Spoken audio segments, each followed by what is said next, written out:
About a year ago, I set out to see as many Frankenstein adaptations as possible. Everything from the 1935 classic with Boris Karloff, the live stage production, to the recent additions from Guillermo del Toro and Maggie Gyllenhaal. This was a series I called Franken-Fridays. Here's how it went. Let's just say I'm Frankenstein's monster.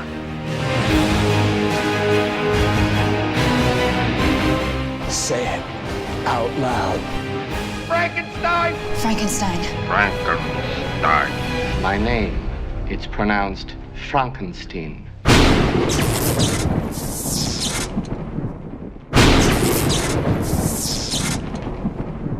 I haven't really watched that many Frankenstein movies, so these are going to be mostly new for me. And first up, the classic one, 1931's Frankenstein with our boy Boris Karloff. This one's pretty simple. It's a tight 70 minutes, which I kind of appreciate in some ways. And yeah, it tells the story of Dr. Frankenstein, who makes a little guy and zaps him, and he comes to life. And then things go bad. I'm gonna just be all over the place in this review. The credits are kind of fucked in this movie. It opens with based on the book by Mrs. Percy Shelley. That's not her name. Her name is Mary Shelley. Percy Shelley was her husband, who did not write the book. This is an old style of writing people's names that is not really done before, where sometimes if a couple is being introduced somewhere, they'll be called Mr. and Mrs. John Smith, but I guess that sometimes extends to when it's just the wife, then she's Mrs. John Smith because she's married to John Smith, which is I don't know, kind of dumb, and and it's a super iconic book. I think everyone knows it's written by Mary Shelley, but fucking credit her properly. Come on, what are you doing? And then in the cast list at the start, it's it lists all the cast, and then it just says the monster played by ? And it's wow, fuck you. The most iconic performance. Who plays him? I don't know. It's a mystery. Thankfully, at the end of the movie, they do have a second list of credits, which does say monster played by Boris Karloff.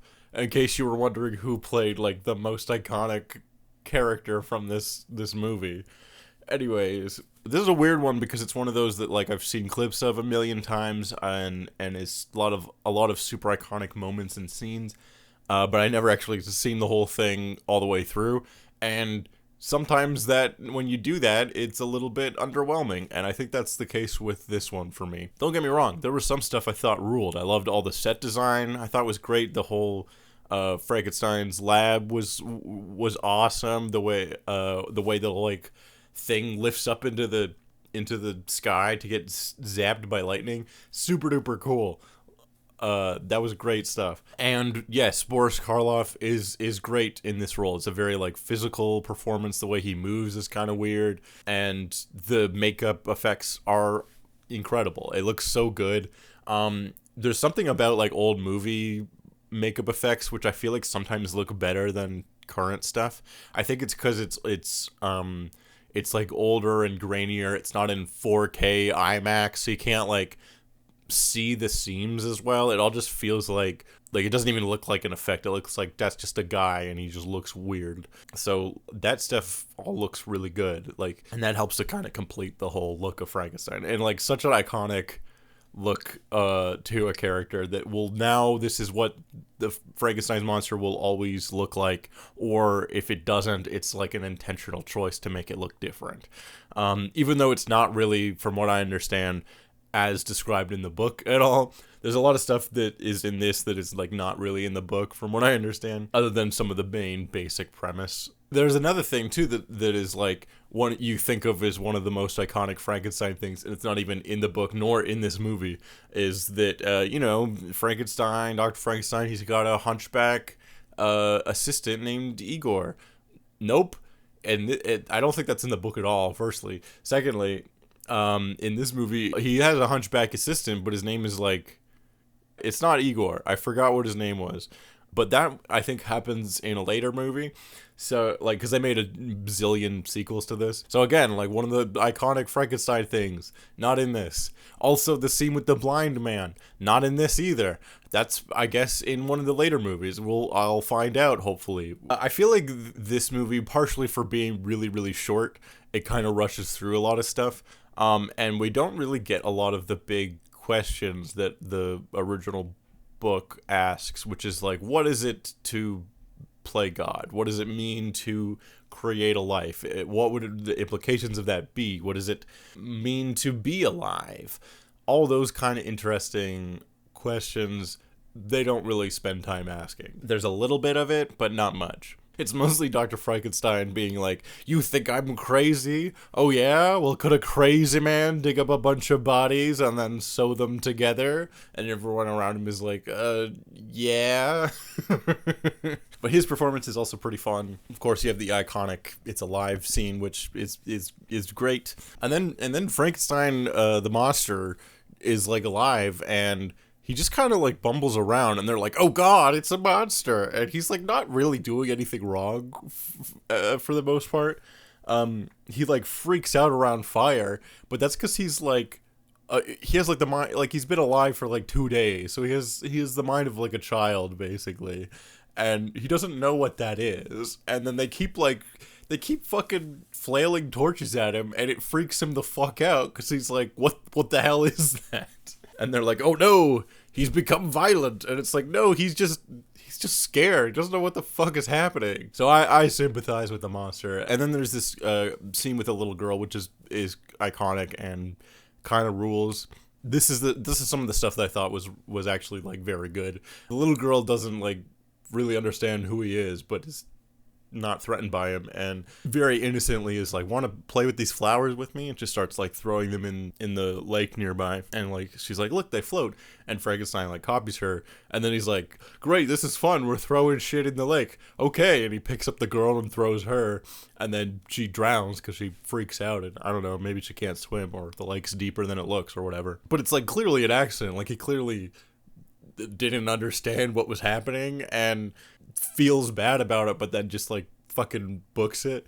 So then there's this great shot, which actually totally works, of the dad carrying the lifeless body of his daughter through town as there's like this wedding going on between Dr. Frankenstein and his wife, and so like the whole town is like partying or whatever and celebrating and singing songs and stuff. And then there's this complete juxtaposition of this like dad with this complete dazed expression carrying the lifeless body of a little girl, and it's very unsettling. It completely works. It rules.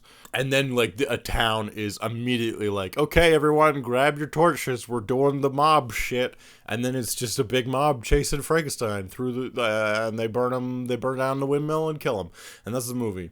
Spoilers for a 100-year-old movie based on a 200-year-old book. And that's it. That's the whole thing. It's very short. Frankenstein kills one person by accident, and then that's it. Then it just like hard cuts to credits, basically. No, there's like one comedic scene that doesn't land, and then hard cut to credits. It's very weird. But yeah, I liked it. I can see why people wanted more, because I feel like it hits a lot of beats very quickly, but it's like, I feel like you could do so much more with this premise.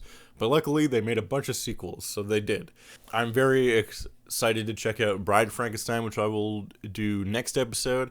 But yeah, this one's like super, super short and kind of not a whole lot to it. A little bit underwhelming for such an iconic movie, but it does have like a few moments that really work. And I do like Boris Karloff's performance, and the look of the monster is great and iconic, and it was fun to see him for the first time.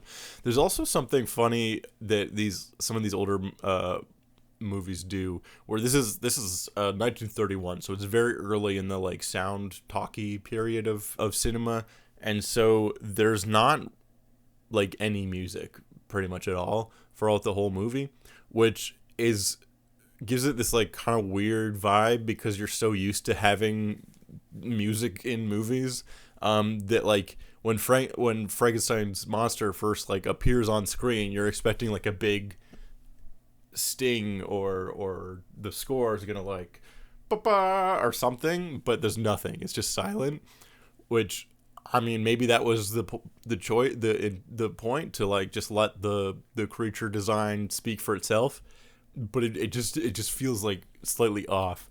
And there's also like some action scenes where Frankenstein's like attacking people, and it makes it so much cheesier to not have any, in my opinion, to not have any like action-y type music. Like it's just these like 2 or 3 guys like bumbling around, and it makes the whole thing look awkward, but in a cheesy fun way that I enjoyed. Anyways, that's this one. It's there's not a whole lot to it, but it's kind of fun, and luckily it's only 70 minutes, so it gets in and out real quick. This episode, Bride of Frankenstein. The original Frankenstein was a big hit, so they made a bunch more. This one I liked a lot more. A lot more happens, it's more engaging, and in some ways it's a little bit closer to the book, or rather it does more things that are from the book. I still haven't read the book, but there's a lot of like famous scenes of Frankenstein that are in this movie and not the first. They also do a better job with the credits this time, which is nice. Boris Karloff gets top billing before the title of the movie. He's now a big star, so fuck yeah, they credit him properly. Look at that, Mary Shelley is actually listed here. We even get a little fun intro sequence where Mary Shelley and her husband are portrayed and like talking about the story that she wrote, and that is used as a way to like recap the first movie. And then she's like, oh, actually there's a bunch more that happened, let me tell you more, and then that like transitions into the rest of the movie, which I think is a very fun way to do to one, recap the first movie, and B, introduce, hey, there's actually a bunch more to the book, and we're gonna do a lot of that in this sequel. So the monster escapes the burning of the windmill from the last movie, and now the town is after him, and he's bumbling his way through trying to understand what it is to be human, or to be alive. We get the very charming and very iconic scene with the blind man in this one. There's this old blind man living alone in the woods, and he hears Frankenstein come in, and Frankenstein can't talk, and he's like, oh, you can't talk and I can't see, maybe together we can kind of understand each other. I've been so lonely, I just want a friend. And this is where Frankenstein learns that the ultimate quest of humanity, which is that it is not good to be alone. Alone. Bad.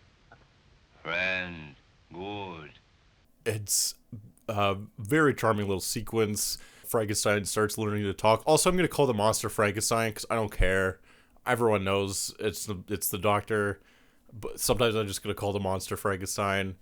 I don't care. Meanwhile, the doctor also somehow survived falling off of this windmill and pinwheeling like that guy from the Titanic. He gets approached by this even crazier doctor who had a great name. It was like Professor Pretorius or something, who is also on a quest to create life and play God. And he's like inspired by Frankenstein, and he's like, if we work together, imagine what we could accomplish, what we could create. And then there's this crazy sequence where he shows him, this is what I've been working on, and he shows him, he's built these little guys, and he's like, yeah, I've made these little guys in these jars, and it's like the craziest effects, one of the craziest effects I've ever seen, especially for a movie from the 30s, because it's like, I know they did a VFX artist's breakdown of this, but like, I forget how they did it, because it's insane. There's like these little guys running around on this desk, and the like regular full-size guys are like in the frame, like interacting with the stuff on the desk, and the desk stuff looks regular size, but the guys are tiny and they're like jumping on shit. I don't know how they did it. It's incredible, and it's so out of pocket and out of nowhere. And Dr. Frankenstein's like, I don't know why you need me, because what you made is basically magic. I don't know how you did that, but that's way more impressive than what I've been working. I just electrocuted some dead guy, and he came back to life. You made a little guy on and he's in a jar, and he's running around from scratch, from a box of scraps in a cave. Why do you need me? It's fucking so out of pocket. Absolutely not in the book from what I remember. And then they just move on. He's like, no, we gotta make another Frankenstein. He's like, oh, we gotta follow in God's footsteps. Gotta create a man, and then he created a woman. So that's what we're doing next. We gotta create a bride. And so then they start working on that. Eventually, Frankenstein's monster comes back and finds them, and they're like, don't worry, we're gonna, or no, the professor's like finds him, and he's like, they team up. He's like, I want to make you a wife, and the monster's like, cool, I don't want to be alone, that sounds good to me. I'm kind of spoiling it, but again, like, it's an old movie, you can look up what happens or whatever. I don't think it really matters. So eventually they make the Bride of Frankenstein, who looks awesome, great design. Again, such an iconic look, not really like anything described in the book, but incredible. And as a fun little throwback, they do the same thing as the first movie, where it's like the bride's or the monster's bride, ? Who plays her? We don't know. And I had to look this up to confirm, because they don't say it in the credits, but she's actually played by the same actress who plays Mary Shelley at the start of the movie. So that's like a fun little Easter egg. And I think there is something kind of fun about the Bride of Frankenstein and Frankenstein's monster being two of the most iconic monster characters in all of horror and sci-fi, and drawing a parallel between them and Mary and her husband, Percy, who I was hard on in the first movie, but, like, he did help Mary get published and was, like, a big supporter of her work. So I can't be too hard on the guy. He seems to be, like, a genuine champion of her and was like, no, like, this shit is cool. People need to read it. So I think there's something kind of fun about, like, Mary and Percy being this, like, writer, because I think he was a writer also. I forget. There's something kind of fun about, like, them being kind of a power couple in horror sci-fi fiction, and then the Bride and the monster also being kind of a power couple in monster movie iconography. But anyways, the Bride's in the movie for like 3 minutes and then it ends. It's like, there's so much build up to it, and there's a lot of really great stuff with Frankenstein and learning how to speak, and all the scenes with the blind man are great. But then, okay, so then the Bride becomes alive, the monster tries to like hit on her, and then she freaks out because he's weird looking, and also she's been alive for 2 seconds and doesn't know what the fuck is happening. And then the monster's like, fuck it, I'm blowing up everything, and he blows up the miniature castle, and it looks great, and then the movie ends.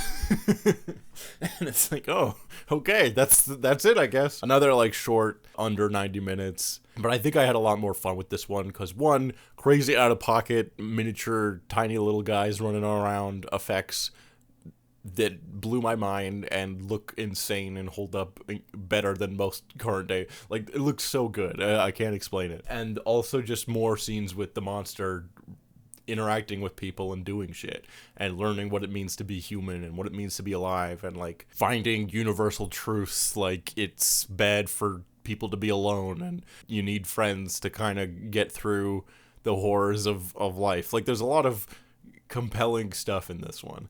And then the Bride was barely in it, which frustrated me.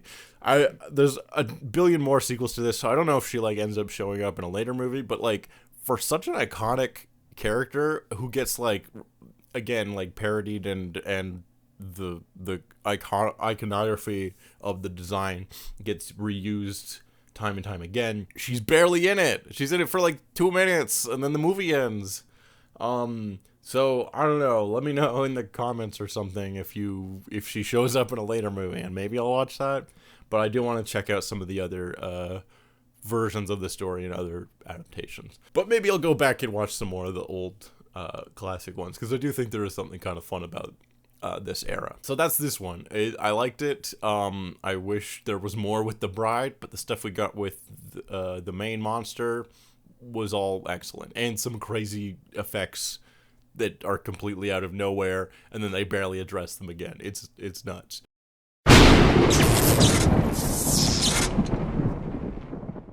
Hello, welcome to Franken-Fridays. It's Josh is here. Hello, it's me again. I'm on his channel.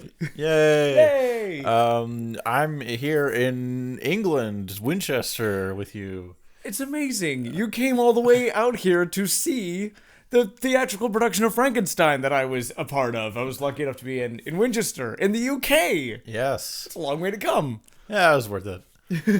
I wasn't doing anything else. You're awesome. I'm going to see. I got to see all the Frankenstein things that are coming out this year. You are dedicated to this. Franken-Fridays. You're not going to get this content anywhere else, No. people. I'm Stick committing around. to this bit, and you better be. And if you watch it, thank you. I don't know. I guess I wanted to talk a little bit about your show and what you thought of it and what I thought of it, and I don't know. Fire away, my So my you brilliant host. you played 3 different characters. I did. Yes, I played Walton, Robert Walton. He's the captain of the ship. One of the framing devices of the book adapted to the theatrical production. So at the end of his story chronologically, Victor goes to the Arctic chasing his monster, and he's picked up by this crew, and then tells his story to this captain. So there's Walton hearing the story. I also played Henry Clerval, who's his good university friend, who is then, spoilers, later killed by the monster. And I also played DeLacy, who's the blind old man the monster first befriends before being rejected and going off into the wilderness once more. So yeah. Yeah, so you're actually in the show quite a bit, which we were talking about, because there's parts where like you're reading through Frankenstein's journal, and so you get to have like voiceover for scenes that you're not in, which is really cool. It's great. I think there are a lot of things I think we will eventually talk about in terms of the adaptation of the text, which was really, really wonderfully done. I need to look up the names of who did it. It's Noel Jones and Douglas. Done by Douglas Revolta and Noel Jones, who also directed it. They wrote the adaptation. The adaptation. Gotcha. They did indeed. I think they did a really, really good job. And yes, anchoring that sort of like Walton picks up the journal in the first scene and starts reading from it, like getting a little bit of Victor's backstory and early life. And as the especially the first act continues, there are some voiceover lines of him continuing to read from the journal, which gives us a little bit of an insight into Victor's mind, and also just reminds the audience of the framing device, which is revisited after the interval, and then at the end of the show again. Yeah. I just read Frankenstein, the book, in preparation for this, and I was going to do a video about the book, but I don't have that much to say about the book. I think it's good. I don't know. I don't have a hot take on it. I agree. I think the book's great. Yeah. But I was glad I read it, because this play stays very close to the book. And I thought it did a really, really good job of like kind of streamlining the book a little bit, and like hitting all the main beats and all the main points, and like really diving into like the character moments that are very strong, and you guys did a great job. I don't know. Thank you. Thank you. Yeah. In terms of like on the writing side, I cannot say enough how good a job they did. I think you're right. There are some parts of the story that are quite like sweeping, and they're like, oh, and then we traveled around the UK for many months. Yeah. And eventually the monster caught up with us and stuff. And it's like, why don't we just stay in one location? Keep it simple.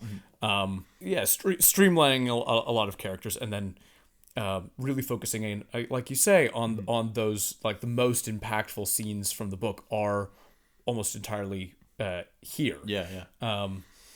And not only that, quite a lot of text has been brought from the book it like the only thing I can this is high praise, but the only thing I can think of as an equivalent is like Lord of the Rings, how they took like a lot of the dialogue and text and stuff and repurposed it to fit their adaptation.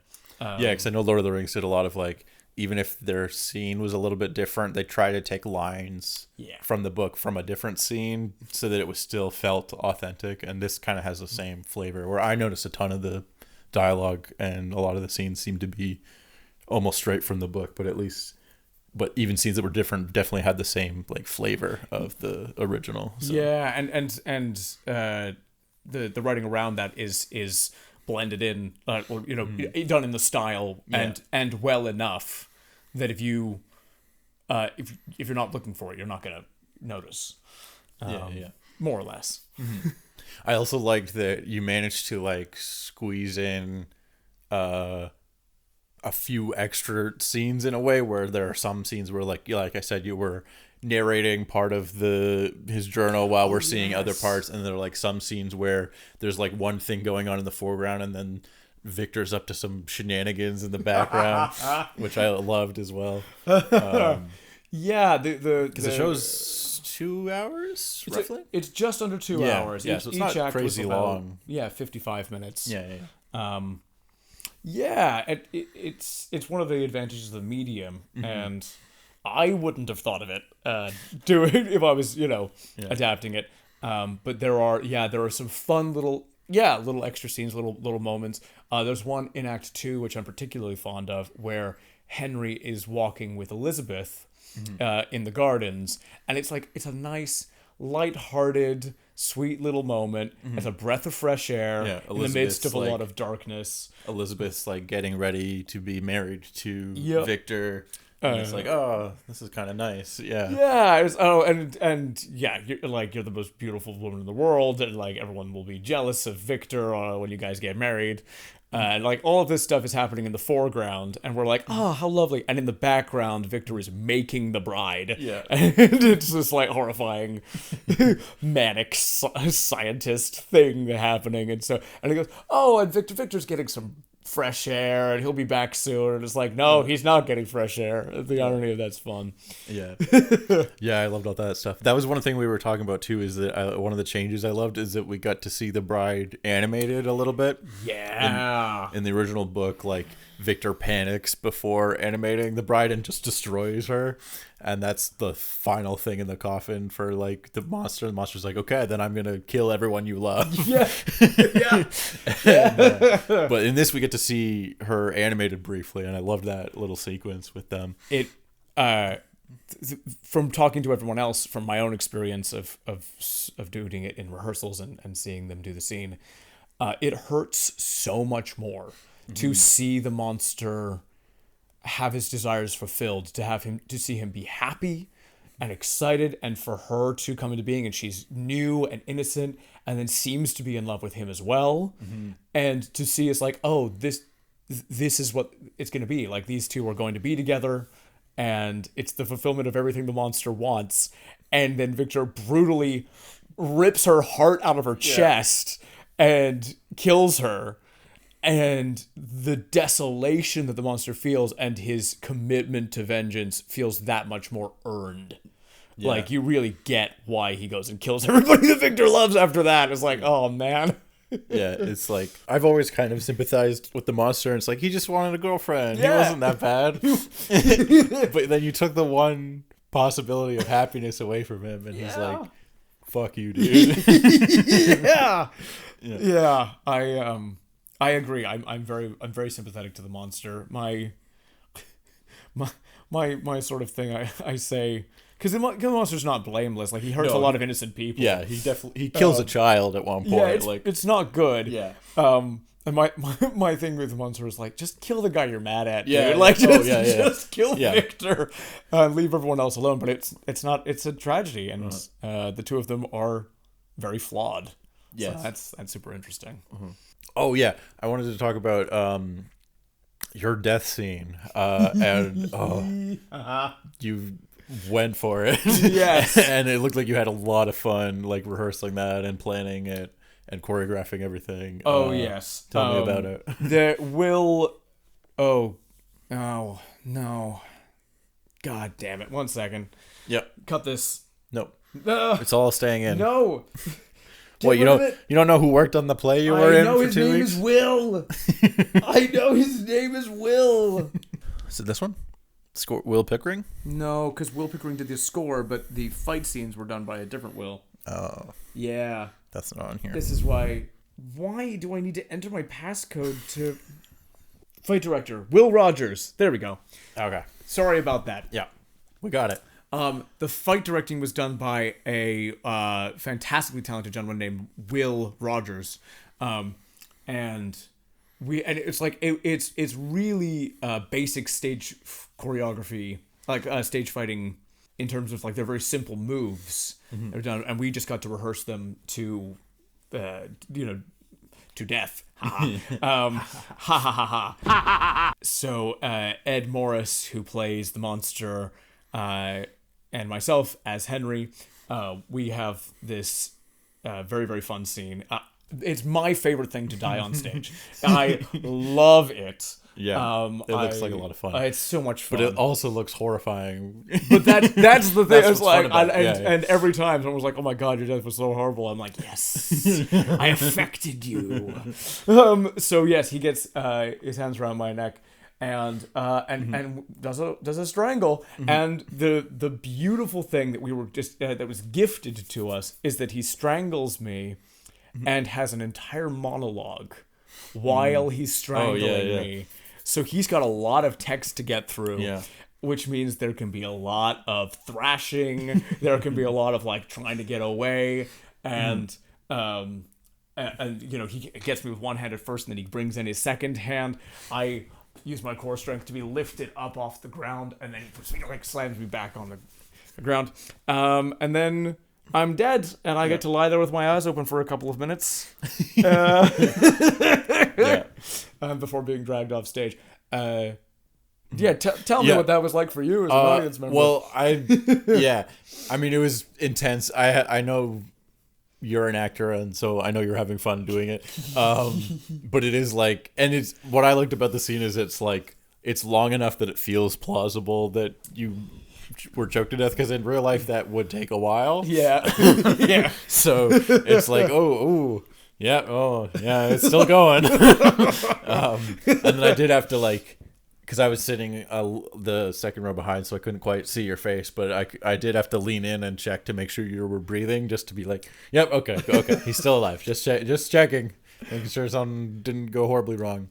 But yeah, there were a few deaths in this that are like quite hard to watch. Yes. Like, he kills a kid at one point. He kills Elizabeth, which is also very hard to watch. And I had to keep reminding myself, like, they're actors, they've rehearsed this, and this is like all done very intentionally. And, yes, but boy, does it not look good. Well, that's huge compliments to Will. That's huge compliments to obviously I'll take it for myself, but to everybody. Yeah. No, everyone did a great job. Yeah. We, again, like, keeping it simple really helps, because you can really work to death, like, making it look good, but like keeping yourself and everybody else super, super safe. Yeah. And it was the number one thing we did at the beginning of every rehearsal day and the beginning of every show day was a fight call. So we do a little warm up and then run all of the fights, just marking it through, and then at half speed, and then at full speed. And that seems like the right thing to do. Yes, because it's, you know, smart. It even though you practice the technique of, I put my hands around a person's throat, but I'm not putting any pressure, and they're the ones holding my hand there. You know, heat of the moment stuff. If you haven't practiced that enough, it can be easy to use more force than you mean to. Yeah. But yeah, there's a around the neck hold that's done for William, who's the kid, played by George Olroyd, who's awesome, absolutely fantastic. Then there are a couple of fights with Victor, which the first fight with Victor I think might be my favorite exchange in the show, where they, like, Victor goes, well, you killed this child, my brother, I'm gonna kill you, and then sort of naively goes at him, thinking that it's going to go his way, and the monster's like, I'm so much stronger than you, though. And just beats him to a pulp. You made me huge. You made me massive, dude. So like, there's like that Victor punches him a couple of times in the face, and he just catches his hand and goes, I can do that too, and hits him so hard he like hits the ground. It's not quite, but in my head it's like, that's a very Marvel moment. That's like, but then there is the Elizabeth death as well, where there is a upsetting sort of neck snap thing that happens, and it doesn't. Yeah, I remember seeing that in rehearsal and going, "Oh God, oh no, oh no." I'm obviously like very biased, but I had a great time, and I thought all the performances were great, and I thought the show was great, and it was just really good. And it was cool because it's just like the small, intimate thing in here in Winchester. And sometimes with like local theater performances, you don't know the quality level that it's going to be, but this was top quality. It was really, really great stuff. Yeah. Well, thank you very much. I was very, very lucky to be a part of it. And very lucky to work with so many talented people on every level of the production. We put it together. This was the fastest that I had ever put together a play as well. So like going in, I wasn't, because I'd never done this before, it wasn't a question of like doubting anybody's talent, but I was like, oh God, like what are we going to be able to come up with in that time? Yeah, what was the timeline again? Can you from when you auditioned to when the performance was? Like what was that timeline like? So I auditioned in November of 2024. It was a single but full day audition with everybody else, obviously, who was part of the cast and a few other people. And we did all kinds of stuff. We did movement stuff. We did text work. We did scenes with each other and took direction and did all kinds of things in that. And then we didn't meet up again until February 24th. Oh, wow. Yes. At which point we all came in having learned our lines. So that had been done. Right. So you'd been cast and you got scripts and everything. Right. Yes. I guess in the meantime, timeline wise, it was 2 weeks after the audition that we were cast. So I knew in late November that I had the gig, and then had 2.5, almost 3 months, in which I didn't get the script immediately, but in that time, soon afterwards, we were sent scripts. Right. And then learned my lines over the course of January and February. Came into rehearsals. We did Monday to Friday, sort of, reasonable days. We were like 10 to 5 rehearsal days. And then we had the weekend off. And then we did Monday to Friday again. But the Thursday and Friday of that second week were our previews. So quick. Everything was choreographed. All of the scenes had been blocked. Wow. The set was made. The costumes were on. Everything. I remember we did like a little play. We did like a Christmas Carol type play in grade 6 for the Christmas. We had a much longer rehearsal period. I think it was like halfway through October. It's like, okay, we're starting rehearsals now, and it's just going to be that. That seems like extremely quick for like a professional show. Yeah, and I think if anybody had been any less professional, it would not have worked the way that it did. But we had, and I feel like this is true, like literally just enough time to go over the blocking for all of the scenes and do all the fights and do all the movement and stuff. And we were like, and then like second week, we were just patching it all together. It was the end of the first week where we were like, okay, we have blocked it. We haven't put any of it in sequence or anything yet. Right, you haven't tried it all together. Tried it all together. We didn't have all of the props. There were a couple of little delays getting the set together. So we came into the second week being like, okay, and now we start putting it all in sequence and running it. And so it it required everybody to be working all of the time, and like when Noel was working, was directing it as well, was working with people on set, working on scenes. Other people were running lines and going over choreography, and like it was fantastic. Like they were intense days, and even then, we had one dress rehearsal before previews. So that was it was really interesting. I am amazed and so proud that it came together. I'm proud of everybody for everything they did to make that happen. And like these are really talented people that I'm working with. Like Danny's very complimentary of me, and that's very kind. No, but everyone like, was very, very, these very, are very good. really good actors. And it seemed like you all really got along too, which is a huge part of it. Which does not always happen. I kept saying, it's like, I can't be taking this for granted. Like, this is a really special group of people who are all really nice and good, and we all got along well. And I got to hang out a little bit with some of them after the show, which was really, really fun. They all seem like super passionate about the project too.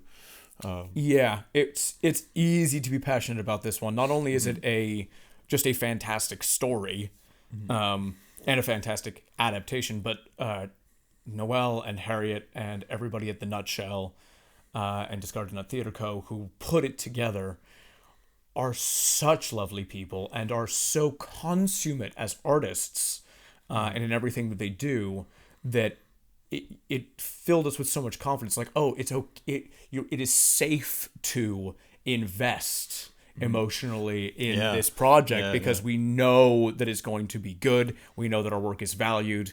We know we can trust one another, and that was really, really fostered. So it was an extraordinary company, an extraordinary group of people to be with, and location and entity to have been cast by. It's actually genuinely unlike anything else I've done. Oh, totally, yeah. Yeah, it seemed great. You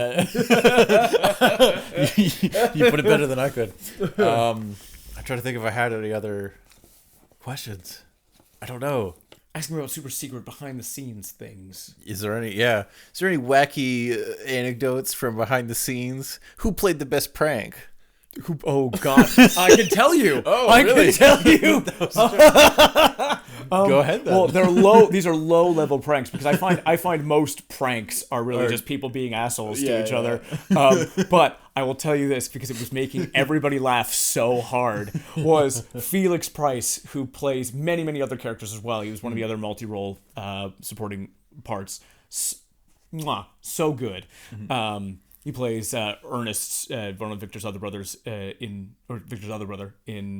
addition to many, many other characters. And one of the characters he plays is a guard who's just there to basically to say, here's Justine, and then at the end to go, she's gonna go die now. But so it's a very small role. Yeah. But he would come on, and he made it his goal to do the guard slightly differently every single show, and to try to make someone laugh on stage every single time. And it was very subtle. Like, he still did the performance, like he was still telling the story, but he made Ben and Amy's life a living hell because he just kept coming in and he had this little glint in his eye, and I could see it. You don't know what I'm gonna do. It's gonna be fun though. That's good. So that was his little prank, because people kept being like, just be normal as the guard, and he was like, no. The guard's got a real ego on him today. Or today the guard's really sad because his wife left him. He was out drinking last night. Like all of this stuff with the guard. That's great. Oh man. Oh, here's a fun little practical behind the scenes thing. There are a couple of blood effects in the show. And oh yeah, I wanted to mention the blood because I thought it was so cool.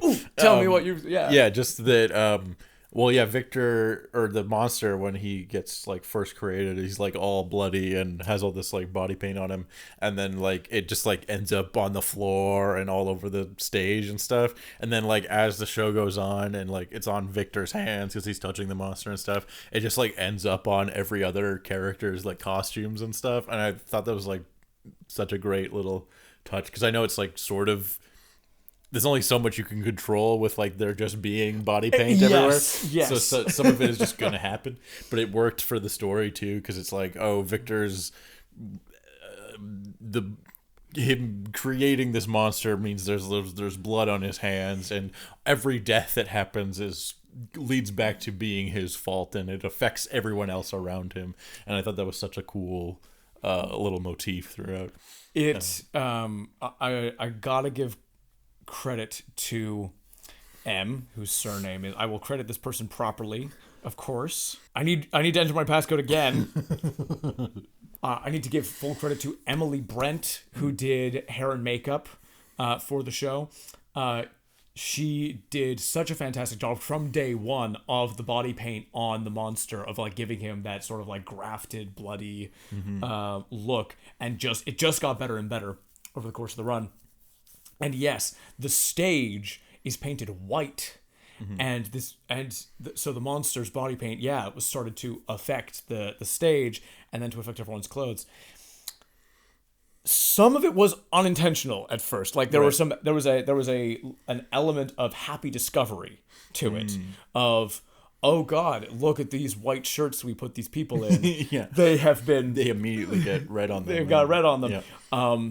There is a coat that I wear as like just a civilian, basically, and the monster like goes like, "Oh, please let me have an interaction with you," and the person basically runs away, and he grabs at their coat and takes it, and then it becomes his coat.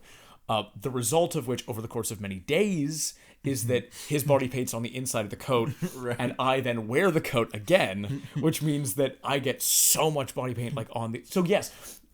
Everything to what you're saying, eventually, I think the stage was intentional. Yeah. And then getting on everybody's costumes and everything was discovered as a result of doing the body paint, and then really lent into. Yeah, I thought it totally worked, because it was like this subtle thing where the characters weren't acknowledging it, but like we could see that like, oh, it's not going to end well for any of them. Yeah, absolutely. It gets on places of your body that you wouldn't expect or you don't notice. Yeah. Like, George, who plays William, he ended up with blood like on the backs of his arms and things because the monster grabs him from behind. And so there's like, oh, okay, so he's got like, you wouldn't necessarily notice that it's there. Like people's collars get blood on them. Victor's got like, blood like, in weird little places on him, and all of that was super cool. But then there are a couple of moments where then we realized that was happening, and Ed would like re-up the makeup on his hands so that when he touches people in particular scenes, that gets like really noticeable on them. That's cool. So that was super cool. Oh, blood! Yeah, you were saying a different thing about blood, and I interrupted you. Sorry. No, that's because really cool moment. So we had a couple of blood packs that we burst on stage. There were a couple of moments of injury at the end of the scene with the blind old man. His son comes home and shoots the monster. So I was responsible for one of the blood packs. I catch the monster as he's falling, and he's got this wound because he's been shot. And so the anecdote is that because getting the set together and not wanting things to get too messy before the previews and things, didn't do that many runs with the blood before we did previews. And on the first night of previews, the blood didn't happen, and it was my fault. Josh. It was my fault. I had the blood pack, and what I meant to do is hold it in my hand when I catch him and burst it, and then it's like, oh, he's like got blood coming out of his shoulder. And what happened instead was we had done that, but we hadn't done it with me holding the blood pack before. And at full speed, Ed, who is a big guy, like he fits the casting of the monster for sure, falls into me with his entire body weight, and I let go of the blood pack. And I thought to myself, oh no, oh God, it's gone. It's under him somewhere, it's on his coat, it's gonna have splatter, it's gonna be on the stage, it's gonna be everywhere. He gets up, I don't see it, and then I look over to my right, and the blood pack has fallen. It went out of my hand and fell over on the right-hand side of the stage. Little red blood pack on a white stage. And I went, oh, thank God, it hasn't even burst. That's great. That means at some point somebody can pick it up. And the next scene I'm in, I think there's an opportunity where I can go and pick it up. And it's pretty obvious, so I hope nobody steps on it. We start the next scene. I'm over on the other side of the stage. And Ben, who plays Victor, crosses the stage and steps right on it. And drags blood everywhere. Absolutely. Does he break character at all? Nope. No, we don't acknowledge it. You just gotta keep moving. You just gotta keep moving. The blood worked from that point onwards, I will say. It looked great in my showing, yeah. I was one of the last couple shows, so you'd gotten into more of a rhythm by then, I think. Well, yeah. The other thing to sort of mention is the schedule of the shows, which is we did 4 days a week, 2 shows a day, which is a crazy schedule to keep up. It's they're good days. And what were you doing during your days off? I have a job that I work at when I'm not acting, which is at Waterstones, the bookstore, and I sell books there. And for the duration of this period of time, on the days when I wasn't in rehearsal and wasn't performing, I was working in the bookstore. That doesn't seem like a lot of time to relax. In a 31-day period, I had 3 days off. One of those days off was after the end of the run. So that barely counts. That barely counts. You madman. Yeah, I don't think I'll be doing that again soon. I hope not. Jeez. I also have a 1-year-old boy at home, so it was tiring. But yes, we got lots of practice in over the course of the run, and the blood pack worked better and better over the course of the thing. We even changed the formula we were using. It was a bit stickier at the beginning. It was a little bit more congealed, and then we changed it so it was runnier, a little bit fresher. So it was this guy's just been shot. Yeah, exactly. The second time the blood is used is when the bride is dead, and then then Victor comes at some point, or Victor comes at him with a scalpel, and he gets blood across his face, which is also really cool. I don't know that happens in the book. I don't think so, but I liked it. Yeah. That Victor actually succeeds in wounding the monster. Oh, no, because I don't think that happens at all. Because it's just whenever the Victor's I'm going to get him, then he looks out a window and it's storming and he sees the silhouette of the monster and then it flashes lightning again and he's gone. It's that kind of vibe where he's oh, I'm so close. I know I'm chasing him, but I can't catch up to him. It's like that almost. Yeah, that's the other thing I think in adaptation. This is very rambly, but no. Is that because we are live, we get to have more action. We get to be more in people's faces. The book is not as concerned with having action sequences. It's much more about the idea of violence and the ramifications of in the aftermath of violence. It's always somebody discovers a body a day later. We don't actually see what happened, and later we find out what happened. It's a lot of that. Yeah. Whereas in this one, it not only is efficient to show the deaths, it's also very affecting.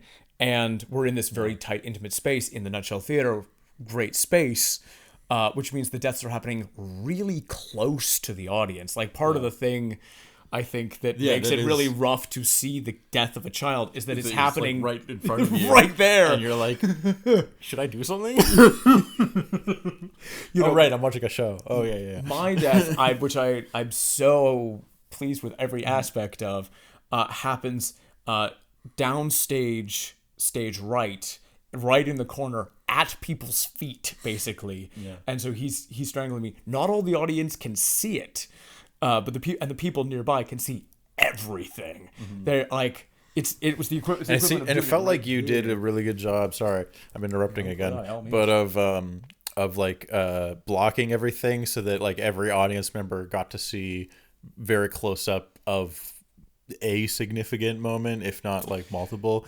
Yes. It just like the way that you guys moved around the stage and blocked everything, so that because there's people on like the sides and stuff. Yes, it's a thrust stage, so there are audience on 3 sides. Right. One more side and it would be in the round. Yeah. But we had a back to the show, and that was a big part of the blocking. It was a big part of notes over the course of running the show, which is like Noel's the outside eye. Noel can see, and was sitting in different parts of the audience and was going like, okay, there are moments where I'm just seeing somebody's back for too long, so we're gonna change it up. There are.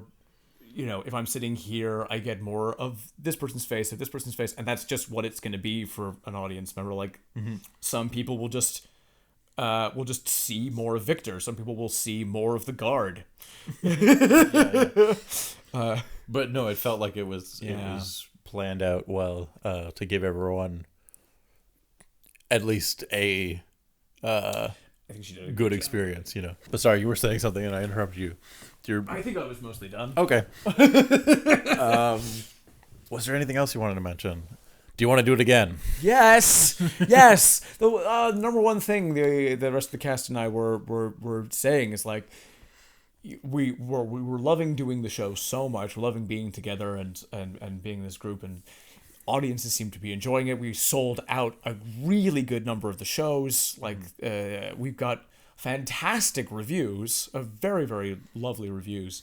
And we're just like, okay, where's our transfer? Where's the tour? Come on, what's the next thing? When are we breathing life into this again? And that question remains in the air. It's something that we've been told that they would love to do. They are very busy, creative people at the Nutshell, and have a lot going on and run a lot of youth theater and workshops and things. So if this gets a revival, if it gets a transfer or a tour, it probably won't happen for a while. But if it does happen, it would be a joy to work on again. I would do it in a heartbeat. Josh is the absolute best. It was so much fun to hang out with him and to get to see him perform live. He also does a play with his mom and his sister called Hotel Elsinore, which you should check out. Link in the prescription to learn more. And, follow him on YouTube and stuff. He's a great guy. Give him some love. The Curse of Frankenstein. This is part of the 50s Hammer horror studio. They did a whole bunch of horror movies in the 50s. This was a British studio starring Peter Cushing as Victor Frankenstein and Christopher Lee as the monster. They did a bunch of these Frankenstein movies with this cast. They also did a bunch of Dracula movies with Peter Cushing and Christopher Lee. I talked about one of them in this video you could watch if you want. I don't think I like these movies that much. Now, I've only seen the first Dracula one of this era, Horror of Dracula, and this one, Curse of Frankenstein. So, and they made a whole bunch more. So there could be other ones that are really good, and I just didn't particularly vibe too much with these ones. I like this cast a lot. I think Peter Cushing is really, really great in this one. He plays a very evil Frankenstein, which is kind of fun. In other versions of Frankenstein, the doctor is a little bit more sympathetic, or at the very least he has like some humanity in him. Either he's like just kind of letting his scientific discovery go too far and he's not thinking about the consequences, or at the very least he has like a family that he loves or a fiance that he loves. In this one, he's just an asshole. He's just a straight up asshole. He's willing to let others die for his cause. He's willing to kill people for his cause. He's kind of misogynistic. He's just a fucking dick. And Peter Cushing is very fun to watch in that role. And also kind of like the Dracula movie, Christopher Lee is great, but there's not enough of him. He gets built into a guy kind of late into this movie. There's a lot of like build up to him creating the creature, which I actually kind of liked. The first like almost half of the movie, he's almost on like a quest to find all the Infinity Stones, where he's like collecting different body parts. He's like, I want to make the perfect creature, so I'm like hunting down these hands that belong to a sculptor, so he's gonna have the most like artistically valid hands or whatever. And I want to use the brain of this old professor who's like really smart and has all this experience of knowledge. So he like invites him over for dinner, and then he like pushes him down the stairs. And then later when he makes the monster, he's like, oh, the brain has been damaged. It's like, yeah, dude, I wonder how that fucking happened. But Christopher Lee, I kind of really like the look of the monster here. It's very different from the 30s Frankenstein. And he looks real fucked up and gross. And I kind of love it. He's got like 2 different colored eyes. And his face is all scarred and the flesh is like kind of hanging off. It looks real gross. Great job, makeup team here. But not enough of him in the movie. I wanted more of Christopher Lee, because he's great. Maybe he's in some of the sequels more. I don't know. I also really liked the design of Frankenstein's lab and all this equipment he uses to make the monster. He's in this like vat of a mysterious liquid that has all these tubes and stuff attached to it, and there's just like weird stuff spinning and bubbling, again going in a different direction than the stuff from the 30s movie, which gives this its own kind of unique feel to it. And I like it. They do work in the lightning, where Victor's like working on it, and he's like, it's almost complete. He goes to his partner in this, who's like a major character who's not in the books or anything. But he's very like reluctant to help Victor. But anyways, Victor steps away for a moment, and this happens to be during a thunderstorm. His lab gets struck by lightning, and all the machines turn on. There's a great sequence where the monster first shows up and like just immediately attacks Frankenstein and almost kills him and chokes him to death. Then his partner Paul comes in and rescues him, and he's like barely able to breathe after getting choked out, but absolutely no sense of remorse in his voice, and he's immediately like, it worked, he's alive. And it's like, dude, I think you have bigger problems. This guy tried to kill you. But yeah, it does some different stuff with the story. In this one, he's initially having an affair with Justine, who's a character from the book, who's like this maid / friend of the Frankenstein family. And then she's like, hey, when are you gonna like marry me like you promised? And he's like, I'm not gonna do that. And then she's like, well, you probably should, because I'm pregnant. And he's like, yeah, fuck you, I'm gonna marry Elizabeth instead, even though I don't really care about her either. And she's like, well, I'm gonna fucking tell the cops about this crazy experiments you're doing. And then she sneaks into the laboratory to try to get some evidence, and then he locks her in the room and the monster kills her. Wow, that's pretty fucked up. Again, this is the most dickish Victor Frankenstein that I've yet to see. Willing to kill a pregnant woman who he was having an affair with. What a cool guy. Fuck him. Luckily, he gets sentenced to guillotine at the end of this one, so good. He deserves it. But yeah, overall, I'm just not as like enthused by this one. It's still short, so that's nice. It's a quick like 70-80 minutes or something. But I think it loses some of the stuff, some of the fun aesthetics of the original 30s movies.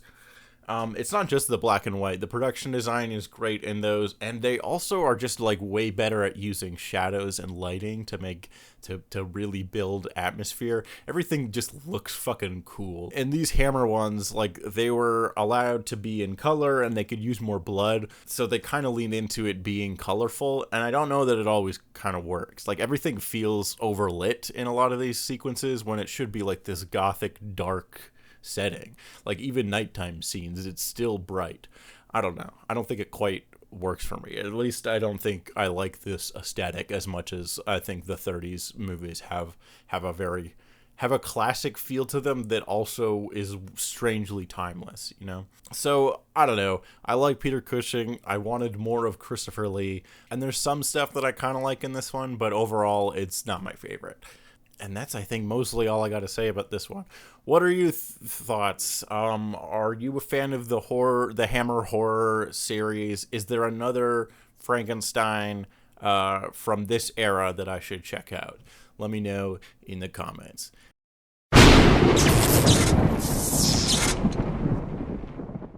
Today we're talking about Young Frankenstein from Mel Brooks, which is a title that's always bothered me, because it's not Frankenstein as a little kid like young Sheldon. It's Frankenstein's grandson it's about, and it's like a funny parody. Frankenstein Jr., I guess, would be like a better title, or Son of Frankenstein, which is like a literal movie that exists, but would be inaccurate because this is his grandson. So maybe Frankenstein the Third, you could call it, but then it would look like Frankenstein 3, and that would be confusing. I don't know what the answer is, but it still feels not accurate of a title. Anyways, this is like maybe one of the best Frankenstein movies. The thing about Mel Brooks is that makes him work as like a parody guy is that he always like clearly has a huge love for the thing that he's making fun of. And so that's like a big part of why this movie works, is because it is in a lot of ways like a pretty straightforward Frankenstein retelling, at least a retelling of like the Universal Monsters version of Frankenstein, sort of. And this in a way like kind of cements like what the cultural consciousness of the Frankenstein story is, because it hits all of the different beats and tropes and like collects them all into like one cohesive story. The aesthetics feel very classic and timeless. This is one of my favorite like Frankenstein laboratory sets, and I think part of it is because they were able to use some of the original like weird machinery from the 1931 Boris Karloff Frankenstein movie, so it has like a legacy aspect to it, and it's just like full gothic 30s black and white monster movie aesthetics, but it was done in the 70s, so it's done in a kind of like tongue-in-cheek way where everything's a little bit like exaggerated, but in a like playful, loving homage kind of way. I'm already off rambling and I've barely talked about what this movie's even about. So the main plot is it's about Frankenstein's grandson, and he is a scientist, Frederick Frankenstein, as he pronounces it, and he's trying to distance himself from his grandfather's legacy. He starts off like trying to establish himself as a legitimate scientist, and yeah, he's changed the pronunciation of his name to try to like move away from the stereotype of the crazy doctor. He ends up inheriting his grandfather's castle and all of his shit, so he ends up moving back. He takes the train from New York to Transylvania to move back into his grandfather's mansion, and he discovers, of course, the secret to how Frankenstein did in fact create life in a genius autobiography simply titled How I Did It. Kind of like the O.J. Simpson book about how he killed his wife. Gene Wilder, of course, in maybe one of his best roles, plays Frederick Frankenstein, and of course gets to be both a like kind of sarcastic wink at the camera Gene Wilder, but then as the movie progresses and he starts doing wacky experiments, becomes more and more insane and wild, and it's extremely fun to watch. He's brilliantly funny in this role, and one of my favorite all-time Victor Frankenstein performances, or Dr. Frankenstein performance, I should say. It's also hard to talk about this movie without just like explaining the jokes in a way that makes them less funny, or just reciting the jokes, because it's like extremely quotable. Here's a couple that I like. Werewolf? There. What? There, wolf. There, castle. You know, I don't mean to embarrass you, but I'm a rather brilliant surgeon. Perhaps I could help you with that hump. What hump?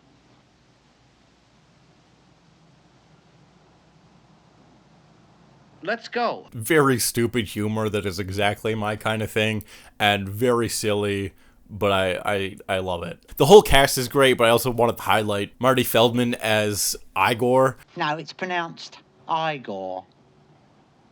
But they told me it was Igor. Well, they were wrong then, weren't they? Who is probably my favorite one. He's like constantly like kind of fucking with Frankenstein here. Occasionally will break the fourth wall and seems to know that he's in a comedy more than the other characters do. Also, thing with his character, he is the grandson of the original Igor, who is not a character in the book or even in the original 1931 Frankenstein movie. That was a later addition, and I think Son of Frankenstein, played by Bela Lugosi, so I might have to go back and watch that one at some point. Now, this movie isn't like specifically in that continuity. Like, for example, we see a portrait of the original Victor Frankenstein, and he just looks like Gene Wilder also. In a lot of ways, this movie is kind of one of the first like legacy sequels where it's doing The Force Awakens, where it's like, we're gonna do the same plot of the original again, but it's with like a legacy character. It's where it's like a descendant of the original character, and like it's close enough in the continuity that maybe it's set in the same world. Like, I like to think it is, even if it doesn't make a whole lot of continuity sense. But the continuity is a little bit loose in the Frankenstein movies anyway, so it's fine. And then he goes on to literally just redo all of the same things that Frankenstein does, where he robs a grave and makes a guy.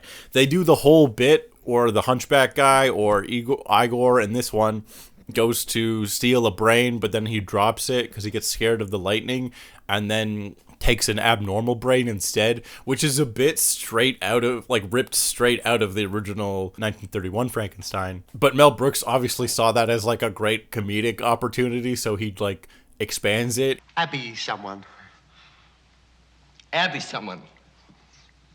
Abby who? Abby normal. That kind of stuff I love about this one, is that it clearly is just homaging and just doing like all the stuff that you think of as Frankenstein, but with jokes. I'm not breaking any new ground here. This movie's a classic, and it's beloved. I feel like it's one of Mel Brooks' most highly regarded movies. I do have a few nitpicks. I think it's a little bit long. Like, weirdly, it's almost, how long is it? It's 102 minutes. So it's like closing in, it's getting close to 2 hours, and that actually makes it the longest Frankenstein movie that I've talked about so far, which is strange for a comedy, because comedies aren't usually on the shorter side, but it depends. And I think the main reason that it is kind of long is that, like, one, we're doing the entirety of, we're hitting like every major Frankenstein cliche that you've seen before. We're doing the bride. We're doing the old blind man, played by Gene Hackman for some reason. But we also have a lot of time spent setting up all this like other stuff with the main character thing. He's dealing with like the legacy of his grandfather. He's trying to establish himself as a regular scientist, so it takes a while for him to like even get to the lab. We have to meet all the characters, and then we also spend a lot of time just doing silly bits that don't do anything to move the plot or story forward. They're just silly bits. Like, there's this one police commissioner guy who has an eye patch and a monocle and just an insane accent that nobody can understand, and a weird robot hand, and he just does a bunch of silly bits, and it doesn't really move the story along. It's just for silliness, and there's a lot of time spent on stuff like that. I also think this one doesn't like really ramp up or escalate in ways that some of Mel Brooks's other comedies do. Like, the stakes are pretty much the same throughout. And we don't see the same level of like escalation in chaos that we do in something like Blazing Saddles, where by the end the movie just goes completely off the rails. Or even in something like Spaceballs or Robin Hood Men in Tights, where like we get a traditional third act action set piece where there's a lot of big dramatic action things happening because they're like spoofing action movies or adventure movies. Like eventually we do get the like villagers forming a mob and storming Frankenstein's castle, but by the time that happens, like Gene Wilder's already like solved the issue of the monster being mindless, so then he's just like a cool dude by the time they get there. So like the conflict is resolved before it even escalates. I'm not saying like you need every movie to have escalating a crazy third act with extremely elevated stakes, but this movie's like pretty consistent tonally across its runtime, and I think it starts to drag a little bit towards the like after the hour mark or so, because it's just kind of like still just doing bits and Frankenstein aesthetics, but they're silly now, and it's just keeps doing that for almost 2 hours. Luckily, the performances are great and the jokes are pretty funny, so that is enough to entertain you. But I don't know, maybe it could have been tightened a little bit if I'm nitpicking here. I will say I think this one is like ends up being a kind of interesting addition to the Frankenstein mythos, because it does end up like tackling some of the themes that the whole franchise is like sort of built on. There's a lot of stuff about legacy and following in your father or your grandfather's footsteps. What does that mean? What does it mean to be created? Do we have free will, or are we a product of our circumstances? Frankenstein is ultimately a story of a father who creates a child, and the child who doesn't understand why he was brought into this world and then is rejected by his father and fucking freaks out about it. And the concept of like fathers and sons and legacy, bloodlines, the creation of life, all of those concepts are like continually explored in this movie. And it's also silly and has funny dancing. Like when Gene Wilder's giving his like big crazy speech and accepting his destiny as not Frankenstein but Frankenstein, he goes off on like how this is the greatest scientific discovery since the creation of fire, which you could read as like an inadvertent reference to the original title of Mary Shelley's Frankenstein, or the modern Prometheus. Prometheus, of course, being like the Greek mythological figure who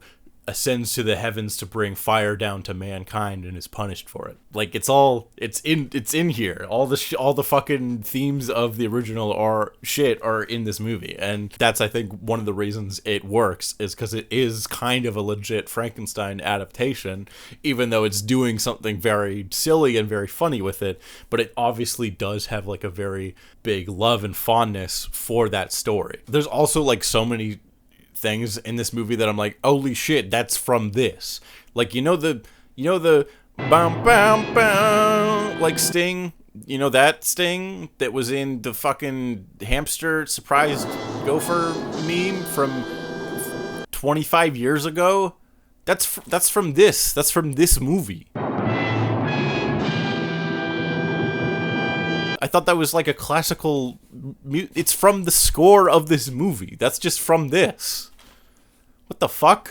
Anyways, that's Young Frankenstein. It's very good. Maybe too long, but it is funny and Gene Wilder's great. So watch it, I guess. Kenneth Branagh's Mary Shelley's Frankenstein, with your boy Kenneth Branagh as the good doctor and Robert De Niro as the monster. This was part of the like 90s somewhat renaissance of classic horror monster movies. This one is also produced by Francis Ford Coppola along with his Dracula movie. And there was like a few of these in the 90s that are kind of weirdly forgotten. Like the Dracula movie people kind of remember, but there was like a werewolf movie with Jack Nicholson, there was an Invisible Man of some kind, and this Frankenstein movie, which I feel like people don't really talk about that much. I really fucking loved this one. I kind of think it's great. It's easily been one of my favorites so far. It's also like stuck the closest to the book of any of the movies. There are a few additions and a few changes to the book, but I feel like they all enhance the story and make it better. A bunch of talented people worked on this. Kenneth Branagh, of course. We got Coppola producing. The screenplay was co-written by Frank Darabont, who did like The Shawshank Redemption and Green Mile, the first season of The Walking Dead. And the cast is crazy too. Obviously Robert De Niro and Kenneth Branagh. We got Helena Bonham Carter as Elizabeth / the bride. Ian Holm is in there. Today is my 111th birthday. John Cleese is in there briefly. Great cast all around. And one of the cool things is that this one has a big budget. There's these crazy huge sets. There's like a ton of big sweeping crane shots and helicopter shots. There's a ton of stuff shot on location. Visuals of this movie are just gorgeous. And it has this like real energy to it. They do a lot of the scenes in like one take or very few takes, which gives it this kind of like stage play quality to it, which sort of makes sense. Kenneth Branagh has like a theater Shakespeare background, so, but it also gives like the whole movie this energy. It's constantly moving and flowing, and everything is like over dramatic and larger than life. This is not a subtle take on the Frankenstein story. It is big and bombastic. It has this crazy over the top score by Peter Doyle, which sometimes totally works and sometimes I feel like is like maybe too much. There's a ton of visuals in this movie that I noticed were very similar to stuff that we see in the Guillermo del Toro Frankenstein trailer, and you can very clearly tell that this movie is going to be a big inspiration on del Toro's Frankenstein, with just a lot of the ways shots are composed and specific imagery. Obviously, like, a lot of this stuff is things from the book and from the story of Frankenstein as well. So, like, did Frankenstein rip off Frankenstein? Like, of course there's going to be similarities between versions, but so far, of the ones I've seen, this one has the most like shots and like specific compositions of shots and certain elements that feel most similar to a lot of the imagery we see in the Del Toro trailer. I also weirdly kind of started to notice a lot of, this is one thing I was sort of thinking about while watching the movie, is that there's kind of a lot of parallels between Frankenstein and Anakin Skywalker or Darth Vader. And I'm sure this comparison has been made before in some capacity. Like, there's a lot of obvious things, like we have both Peter Cushing and Christopher Lee show up as characters in the Star Wars movies, who of course were in a Frankenstein movie. Christopher Lee's name is literally Count Dooku, which is less of a change from Count Dracula than Nosferatu is. But in this like big Shakespearean larger than life take on Frankenstein, they really emphasize a lot of the points that kind of end up being major parts of the prequel saga in Star Wars. Like, Frankenstein starts off his journey of trying to discover how to create life when his mother dies, much like Anakin Skywalker. Oh, Mother. You should never have died. I wasn't strong enough to save you, Mom. I will stop this. I promise. But I promise I won't fail again. That's a big part of his like journey, looking into the dark side of science, where he wants to stop death and create life. And then most of his professors at university are like, there are certain forces that you shouldn't try to play with. The dark side is a path to many abilities that some consider to be unnatural. How close did you get, Professor? Too close. Is it possible to learn this power? Not from a Jedi. And then, of course, things get darker and darker as he creates a guy from various mangled pieces of corpses, much like how Darth Vader is reborn after he loses all his limbs. The shot of him, like, coming up from the table is very clearly influenced from Frankenstein.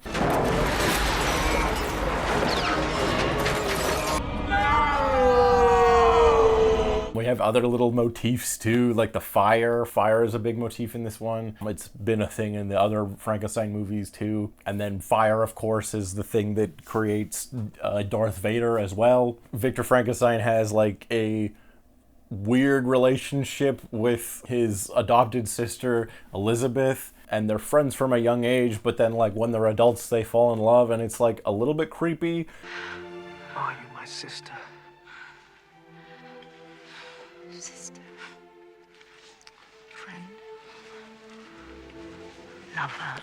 And it's definitely creepy in the book as well. But even that felt a little bit familiar in Star Wars, where Anakin falls in love with this girl who's definitely a few years older than him when he's a little kid. And then they fall in love later when they're both adults. And it's like a little bit weird because she's still like, I still think of you as a little boy, and then they get together. So yeah, like even that, like kind of a relationship that starts in a weird, creepy place and ends in tragedy with the girl dying. That's also kind of in this, and this was just a few years before episode 1 of The Phantom Menace. So I dare hypothesize that this specific version of Frankenstein kind of had a big influence on the prequels. Anakin.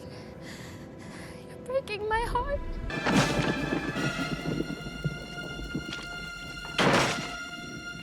Anyways, but one thing that this one does differently from the book, which I really liked, was it combines the Elizabeth and the bride character, which is such a smart choice. So the monster kills Frankenstein's younger brother. This is all from the book. And then he goes to Victor and he's like, hey, I'm going to keep killing people you love unless you make me a bride. And Frankenstein's like, okay, as long as you promise to like leave society and stop bothering me. But then he changes his mind. He's like, no, never mind. I don't want to do that. Elizabeth, let's just run. Let's just get out of here. There's a guy after us. I can't explain it, but eventually I will. Just trust me. The monster's like, well, fuck you. I'm gonna kill your wife then. And he does. And she gets fucked up and lit on fire a little bit, so she looks kind of fucked up a bit. And then Frankenstein's like, well, screw this. I already know how to create life, so I'm gonna bring her back. Which adds a whole other dark element to it. Because also at this point, he's already like, he's done the whole, what have I done? I may have gone too far in a few places by creating the monster in the first place. So to see him like go down this dark path again is more tragic because he knows it's a bad idea. We get this beautiful, horrifying sequence where there's sort of a weird love triangle between Victor the monster and Elizabeth, now resurrected as the bride. And of course, Helena Bonham Carter is the perfect person for this role with her weird big head and her weird bigger hair. Excellent casting. She gets to be a corpse bride. Hooray. Tim Burton was furious that he wasn't involved in this movie. And yeah, it just ends in horror and tragedy. Big drama. Lots of people getting lit on fire. It's great. It's all great stuff. I loved it. We also get to see the like ship in the Arctic, which is from the book. This is like a framing device used in the book where we start with these letters from this ship captain who's exploring the Arctic, and he comes across both Victor and the monster. And this is late in the story. Victor is pursuing the monster into the Arctic to try to kill him. He's lost everything, and then he's like, let me tell you my story. And they do a really smart thing here, which they draw a direct parallel between Victor and this ship captain, Walden, I think is his name, and how Walden's also this guy who's driven by the discoveries of science and becoming obsessed with his work, pursuing greatness at the cost of other people's lives. And by the end of the movie, after hearing Frankenstein's story, he has sort of a change of heart and decides to take his crew back home. It parallels Victor's story of him going too far with science and creating an abomination and causing the deaths of all the people he loves and cares about. It's all really great stuff. What else? There's a few other things. Oh, I really liked that in this one they go deeper into like the scientific sci-fi elements. We learn a little bit more about how bringing someone to life stuff works. Barely go into this at all in the book. I think in one of the later editions they introduced the galvanization lightning idea. But in this one we spend like a lot more time with Victor doing research and trying different stuff. He gets like into Eastern medicine, and so like acupuncture becomes like an element of the science, which I think is cool. I loved all the like crazy set design of everything, of how everything works.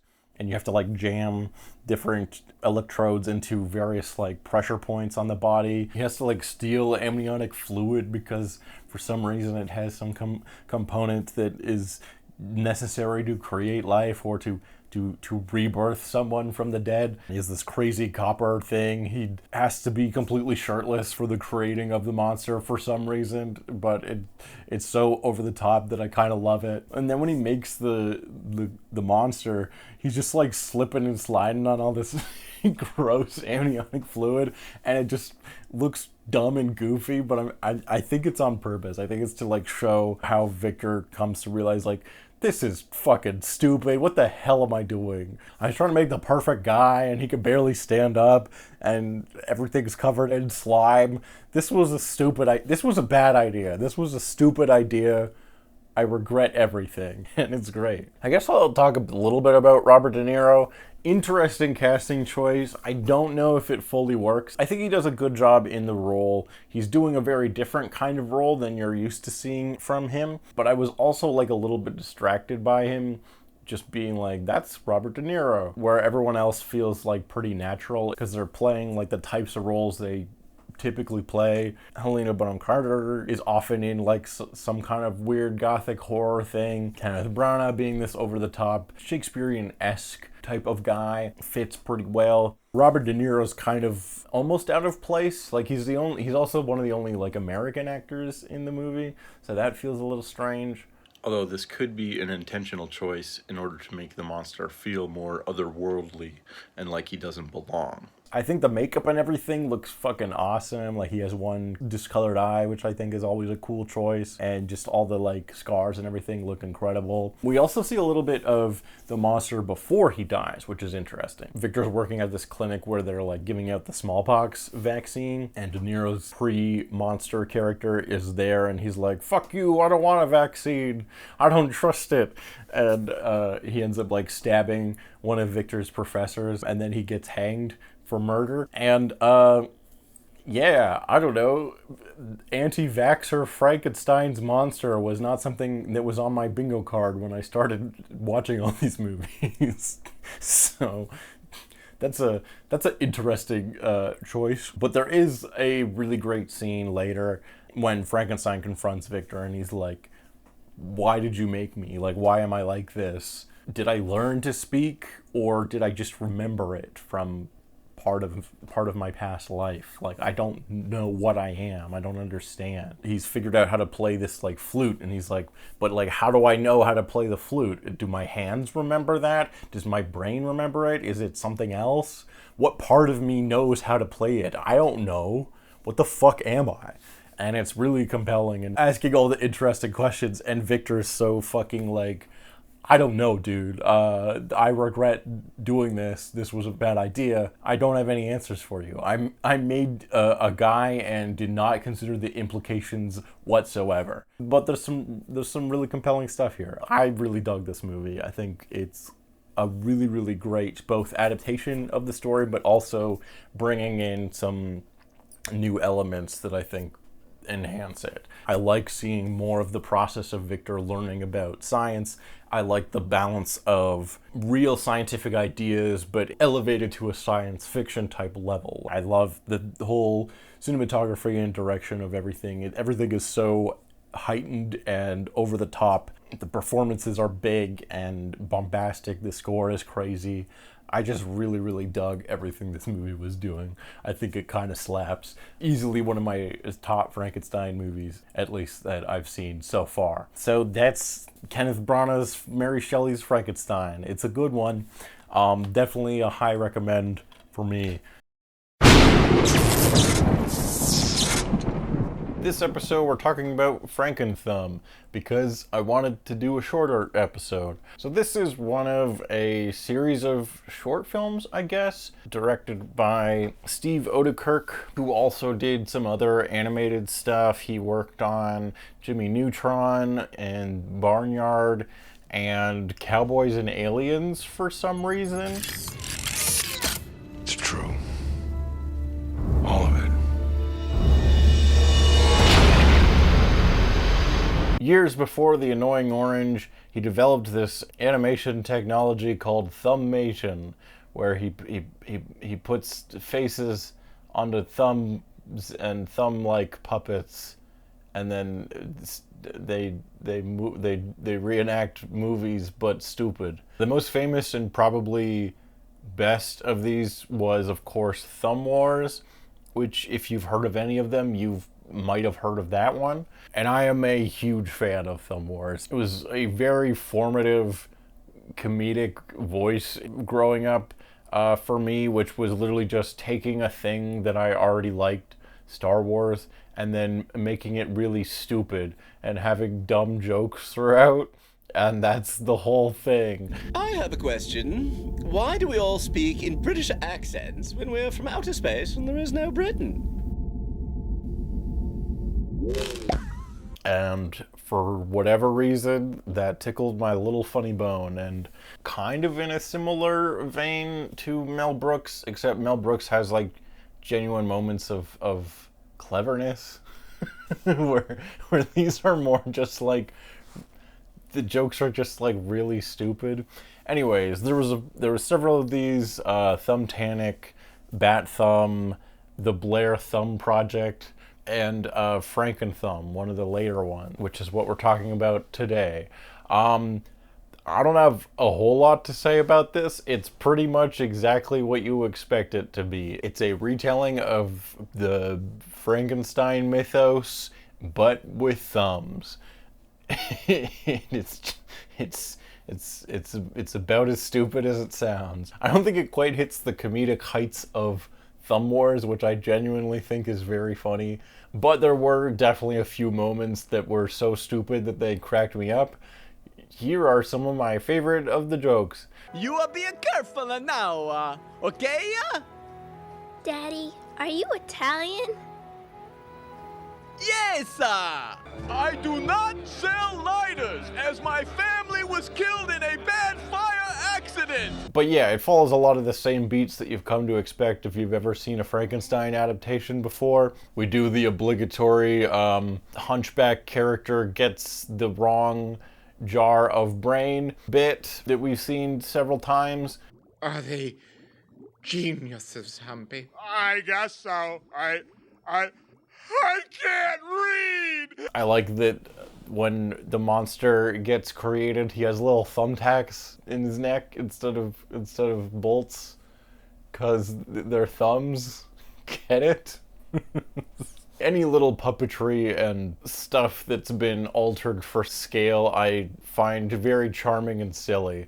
Like there's the sequence with the angry mob and they all get torches, but the torches are just matches because they're thumbs. See?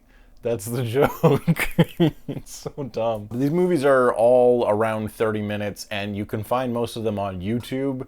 I recommend them. I think they're very silly and very funny. Definitely a very specific type of dumb humor, but it's the kind that I like.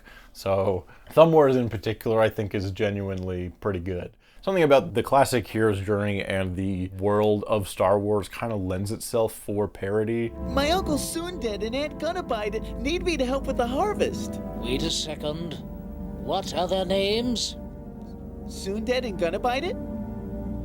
Oh my gosh! And I think the budget was bigger on that one also. Or at least I remember it looking better than this one. Although maybe this one was kind of going for a like 30s low budget aesthetic, if I'm being generous. I'm gonna go into spoilers now for FrankenThumb, if you care. If you're at all interested in these films, I say just go watch them. But there is like one joke in particular in the third act that I think is worth not spoiling, but I do want to talk about it. So I'm going to go into spoilers now, but there's your warning. Go watch these movies. I think they're fun. They're not that long, and there's like 4 of them. In the third act, Frankenstein's monster, in this version named Pepper. Pepper? Yes, Pepper. Because he really spiced up our lives. He's been chased by the angry mob into the windmill. Windmill's on fire, like in the 30s movie, and the hunchback character, who's just named Hunchy or something like that, is like, oh, maybe we could use this fire extinguisher. And then Dr. FrankenThumb is like, no, I have a better idea. And then he resurrects Bat Thumb from the Bat Thumb movie, just out of nowhere. And then Franken Bat Thumb drives in the Batmobile, the Bat Thumb mobile, or whatever it was called, and shows up to save the day, and then uses the same fire extinguisher from the earlier scene to put out the fire. And it's so fucking out of nowhere and so stupid that I love it. It's a joke that like absolutely should not work because it's a reference to a previous movie that has nothing to do with this. But in a weird way, I think it kind of works even if you aren't aware that they made a Bat Thumb movie. Because one, they actually do set this up in an earlier scene. But two, it's so out of pocket anyways that I think it kind of works fine as its own bit. Because it's just so fucking out of nowhere and just stupid that it kind of, I don't know, it made me laugh. I thought, I'm like, this is so dumb. It's incredible. And then all our main characters, Dr. FrankenThumb, Hunchback guy, Pepper, Franken Bat Thumb, and that Italian guy decide that they're gonna take over the world. And that's the end of the movie. Our characters just become a villainous gang, and the movie ends. It's so stupid. I loved it. That's this movie. I don't know what else to say. There's really not much to it. It's pretty much exactly what you expect. If you think this style of humor is funny, then you might like it. I don't think it's as good as Thumb Wars, but it's still pretty funny, in my opinion. Victor Frankenstein. The one with James McAvoy as Victor Frankenstein and Daniel Radcliffe as Igor, or Igor, depending on how you pronounce it. But they told me it was Igor. Well, they were wrong then, weren't they? So this one is actually, I think, kind of interesting. It's not trying to just retell the same Frankenstein story, but it is taking the iconography and the characters and trying to dive into telling sort of an origin character story about Igor and Victor. This one was written by Max Landis, who is kind of a weird guy. He got canceled a few years ago and probably could have gone down the alt-right grifter route, but instead he just makes like weird Superman fan fiction on his YouTube channel. So I don't know, you be the judge, I guess. But he had like a few hit movies around the early 2010s. This one was 2015? Okay. So yeah, a little bit after I, Frankenstein, but still within that kind of era of like, hey, maybe let's give Frankenstein another shot. Chronicle was probably his big hit, and he wrote a couple other movies with varying degrees of success. But I think this one is mostly pretty solid. The standouts here are, I think it's mostly a very solid script, and also the performances by Daniel Radcliffe and James McAvoy. Despite being called Victor Frankenstein, the movie is actually kind of more about Igor. He's kind of the point of view character. We see a lot of the scenes from his perspective. He narrates like the opening of the film, which is an interesting character to kind of dive into because, well, one, as we've talked about before, not a character at all in the book and barely a character in the early movies. But the concept of a hunchback guy who was the assistant to Victor Frankenstein became one of the big iconic Frankenstein things, that it's one of those like concepts that became so like part of the pop culture iconography of the story that people kind of assumed it was always there. And so like this one is like, hey, well, that's an interesting character. Let's dive into him and what his deal is. What's his story? And in this, he has a whole origin of he used to be part of this freak show circus and was a hunchback and all this stuff. But he was actually like this really smart artist and scientist who was like into studying anatomy. He ends up coming across Victor Frankenstein, and Victor's like, hey, want to come work for me and do science stuff, do some weird science? So he ends up rescuing him from this kind of abusive freak show circus thing and then they go off and do science together. And it's just like about their friendship as these two scientists, like learning and studying and like trying to figure out, is it possible to make a guy out of a box of scraps in a cave? And James McAvoy is so much fucking fun to watch in this movie. This is right before Split, so when we realized that actually James McAvoy is kind of great in horror movies, and in this one he is so much fun to watch as this mad doctor. He's like extremely intelligent, but in a way that makes him like very arrogant and very like, I don't have time for regular people and their dumb bullshit. He's also just like kind of weird and socially awkward, but his obsession with the possibilities of science are also really infectious and engaging. He has a weird charisma about him, despite being like a little bit like fucking, I don't know if I trust this guy. And McAvoy plays it perfectly.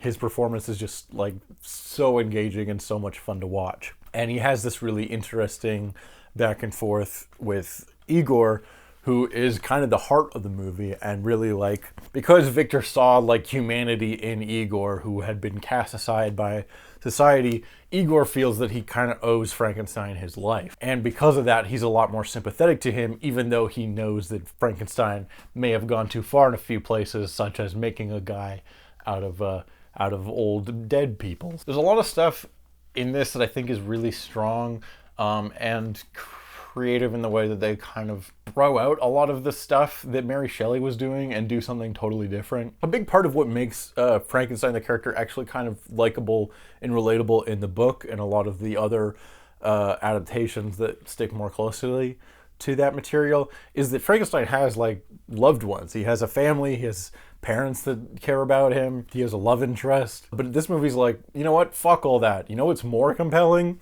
Having Charles Dance play a disapproving father for one scene.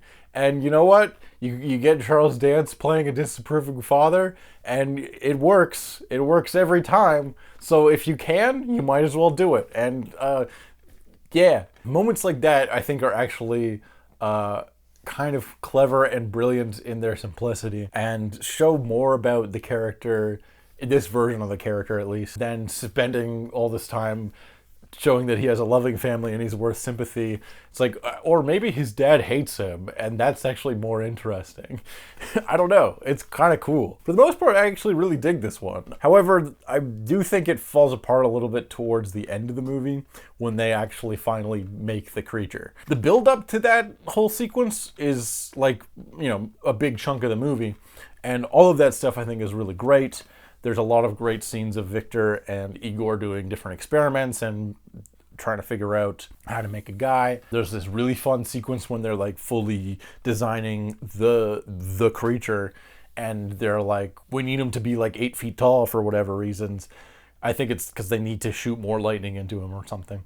But they're like, well, a guy that big wouldn't work physically.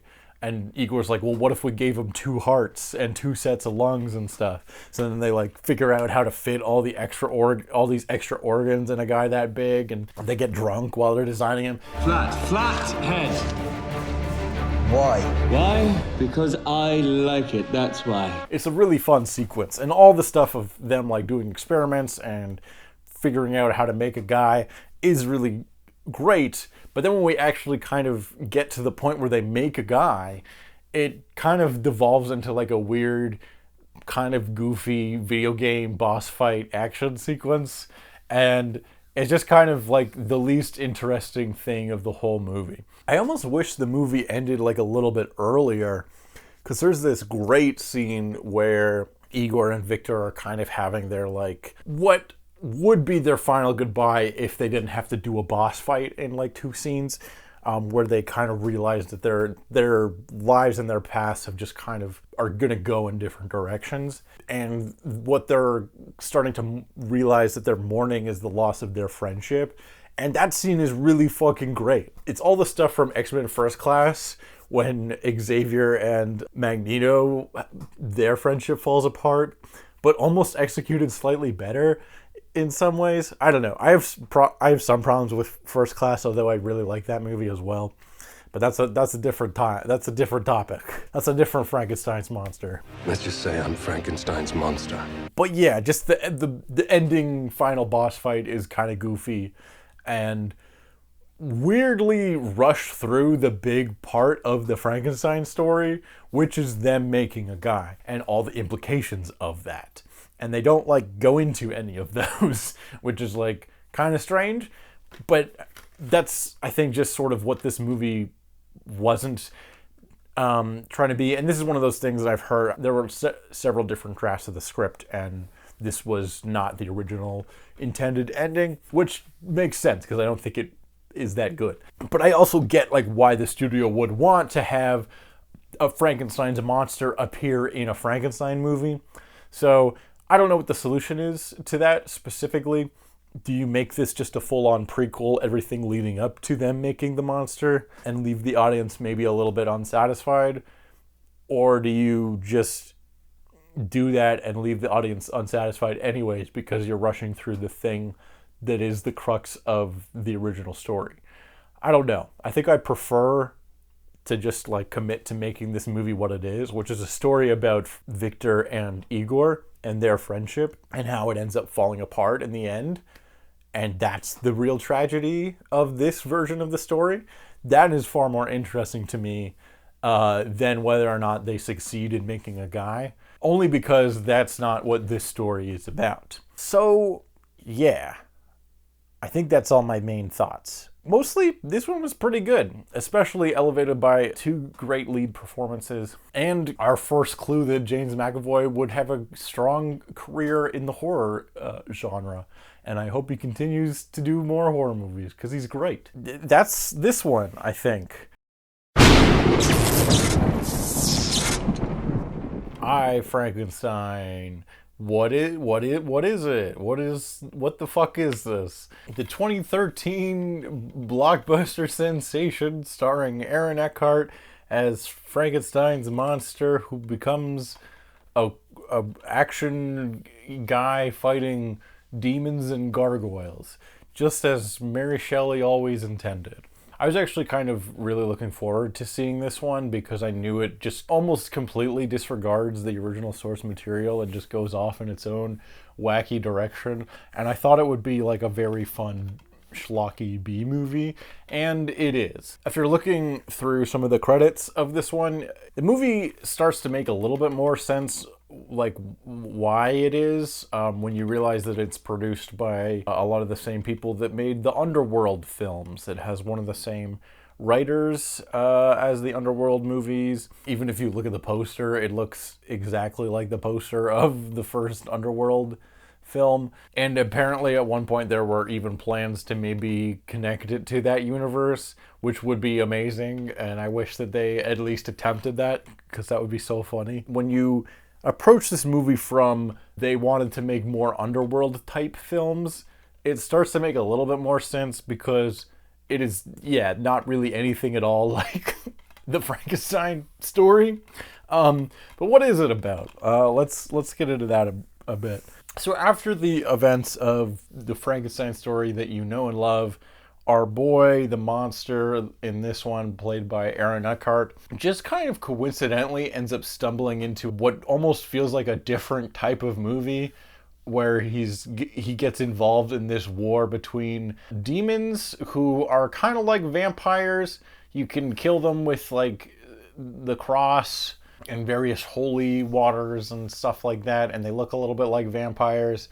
And then when you kill them, they burst into fire and their demon soul goes back to hell, which I kind of think is a cool effect, actually. And they're at war with the gargoyles, who are not just stone statues placed on churches and stuff. They're there for a reason. See, they're agents of heaven, essentially angels, and they fight the demons, the ghoulies, and protect the world from the agents of hell. And our guy, Frankenstein, who goes by Adam in this. Do you get it? Do you get it? Like Adam from the Bible, because he was made of, because he's the first made man, like in the Bible. Do you get it? Basically, the plot is that Bill Nighy, who is the bad guy demon, always lovely to see him, and he has a fun time hamming it up as a goofy villain.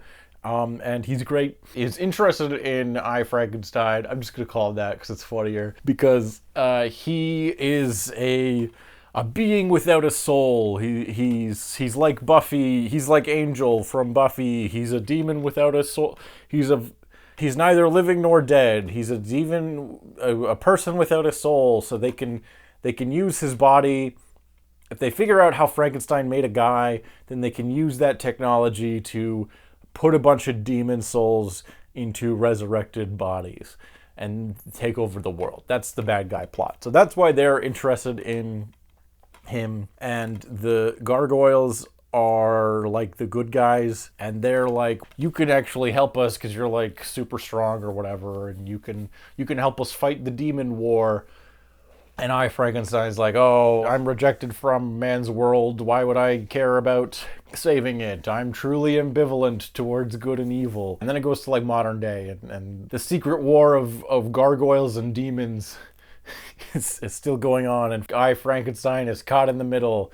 And sometimes he fights demons because otherwise they fight him or whatever. It's very schlocky and very over the top. I kind of appreciate certain aspects of this. Like, I kind of appreciate how much this movie takes itself seriously with such a goofy ass premise. And I also kind of love how hard and how quickly it goes into like hard, wacky fantasy world lore. We open the movie with like a brief, almost like flashback previously on section where they like quickly recap like the story of Frankenstein. He made a guy, it didn't turn out good, the guy ends up killing Victor's wife. That basically all happens. And then they're like, and then I found some demons, and it turns out they were fighting a war against the gargoyles, and this is a war that's been going on for centuries, and I'm caught up in the middle of it. And then like within the first like 20 minutes or so, we get like a huge demon gargoyle battle. It's like clearly trying to be on the par of something like Lord of the Rings. And I'm like, this is kind of crazy to go this hard this quickly in a 90-minute movie. But in a way, I kind of appreciate how hard this commits to its batshit insane premise. This is a very fun movie to have some drinks with. It reminded me a bit of like Angel or Buffy, Blade a little bit. Kind of like a modern urban fantasy type thing where there's monsters and demons and vampires or whatever. And there's a guy who's like maybe part monster, but he's a good one and he fights them. But he's also maybe a little bit morally ambiguous or whatever. He has a soul or he doesn't have a soul, and that's important. But in all of those things, they like slowly introduce you to the world of the story. Usually there's like a ride-along character, like in the first Blade movie, he meets a young doctor lady who gets involved in what's going on, and so then we have like a main character for the audience to have things explained to. Instead in this, it's just like I, Frankenstein, walking around, and then he gets involved in the war between the demons and the gargoyles, and like he's already a sci-fi fantasy character, and then he gets involved in like this completely other fantasy thing that has nothing to do with him. And there's like no regular human characters pretty much for the whole movie. There's like one or two scientists that work at the bad guy's factory where he's trying to recreate Frankenstein's work to make put the demon souls in the Frankenstein bodies. But they don't even really meet I, Frankenstein until like kind of late into the film. So they're not really like ride-along characters. It's very strange how they decided to go about it. Just because it's so different, like it's so, you know what, fuck you, we're not even gonna, everything's just weird in this and crazy in this universe, and we're not even gonna explain it all. And yes, of course, the big question is like, why the fuck is Frankenstein in this movie? I don't know. Because it's about demons and gargoyles fighting each other. And Frankenstein just like happened to stumble into this plot. There's a plot reason that the demons are interested in him, but otherwise he has no place being in this story. And that just is the case. Like, I don't understand it, other than I can only kind of justify it from the explanation of, like, this at one point was considered to maybe be tied into the Underworld franchise, and that franchise already did vampires and werewolves, so, like, what other monsters can we do? What about Frankensteins? How about this nonsense? I don't know. It's a fucking wacky time. It is not really at all a Frankenstein story, but does it work on its own merits? Not really, but it is a fun B movie. It's only 90 minutes. If you get some drinks together and you just want to watch crazy, dumb Frankenstein versus gargoyles and demon action, I think it kind of is fun for that purpose. And honestly, for 2013 or whatever, there's a lot of crazy VFX in this movie, and they look pretty good for what it's going for. I think it kind of works. Like, I think it accomplishes what it's trying to do, which is, like, just have goofy, crazy fantasy action with Frankenstein punching a big old gargoyle. And you know what? It does that effectively, so I'll give it that. Is it the best action ever? No, but it's kind of goofy and fun. How does this rank among other Frankenstein movies? I don't know. It's not trying to be one. The most confusing thing about it is, like, why it's called I, Frankenstein. I don't know. I don't know what this is. It's not a modern reinterpretation of the Frankenstein story. It's just like, what if Frankenstein was still in the modern day and fought gargoyles and demons? And it is that. It is that. Is that what you want? If it is, then you're in fucking luck. Otherwise, who is this for? I don't know. Is Aaron Eckhart particularly good in this role? He's fine. That's the movie. This is a strange one. Frankenstein's Monster's Monster, Frankenstein. Starring David Harbour, who would, of course, go on to play Frankenstein again in Creature Commandos. This was a short film, I guess. It's around 30 minutes on Netflix that came out around 2019. And it is difficult to explain what it even is, but I'm going to give it a shot. So this film is a mockumentary about a fictionalized version of David Harbour, who is going through archival footage of his late father, also named David Harbour Jr., who in this world was an actor and put on a stage play adaptation of the Frankenstein story titled Frankenstein's Monster, Frankenstein. Because you see, from the perspective of the monster, the Dr. Frankenstein is the true monster. You get it? And so we get, like, archival footage of the stage play, as well as, like, interviews of current day David Harbour talking to people who knew his dad and worked on the production. And then, like, various other clips of stuff that his dad did. And it is very, very just, like, weird and a very, like, specific sense of humor. The stage play itself is very funny if you get that it's a joke. Because there are, like, lots of, like, awkward pauses and, like, weird audio things where, like, the recording of the audio is not very good. Weird things where the set isn't quite functioning right. Characters will, like, go to open a door, but they push instead of pull, and then that's just in it. Weird dialogue, awkward dialogue, and then they, like, awkwardly cut back and forth between David Harbour playing his fictional father on stage and current day David Harbour, like, doing investigative reporter documentary stuff. Current day David Harbour, like, discovers that his dad had, like, secrets and maybe was involved in a murder, allegedly. The whole thing is, like, sort of a parody about, like, actors that take themselves too seriously. What I really like about this film is that it's just very strange and not really like anything else. And the kind of thing that I wish Netflix would do more of And maybe they do more of this kind of stuff, but it just gets buried under the 15,000 seasons of Love is Blind, that like whenever they do something actually creative and interesting, it gets forgotten. This cost nothing, but is entertaining and very strange and weird and experimental. I think A24 was involved in producing it, which checks out because it is like very hard to explain and weird, and just like a very fun and chaotic performance by David Harbour, who's kind of doing a like late stage Orson Welles wine commercial meme homage, let's say. The French champagne has always been celebrated for its excellence. That's kind of the vibe of this whole thing, is just like, what if that Orson Welles made a Frankenstein play and it was pretentious and weird? The play itself we only get like a few scenes from, and only loosely seems to follow the Frankenstein story.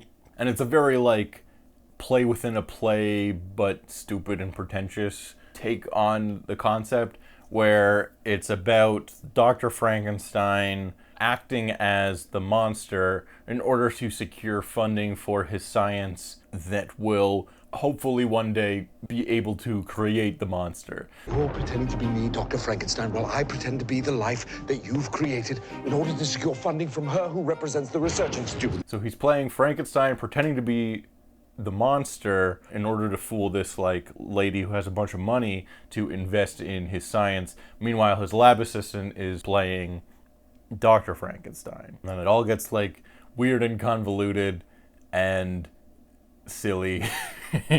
But it's more about the like weird framing device and like the awkwardness of this stage play, and sort of a send up of actors that take themselves too seriously.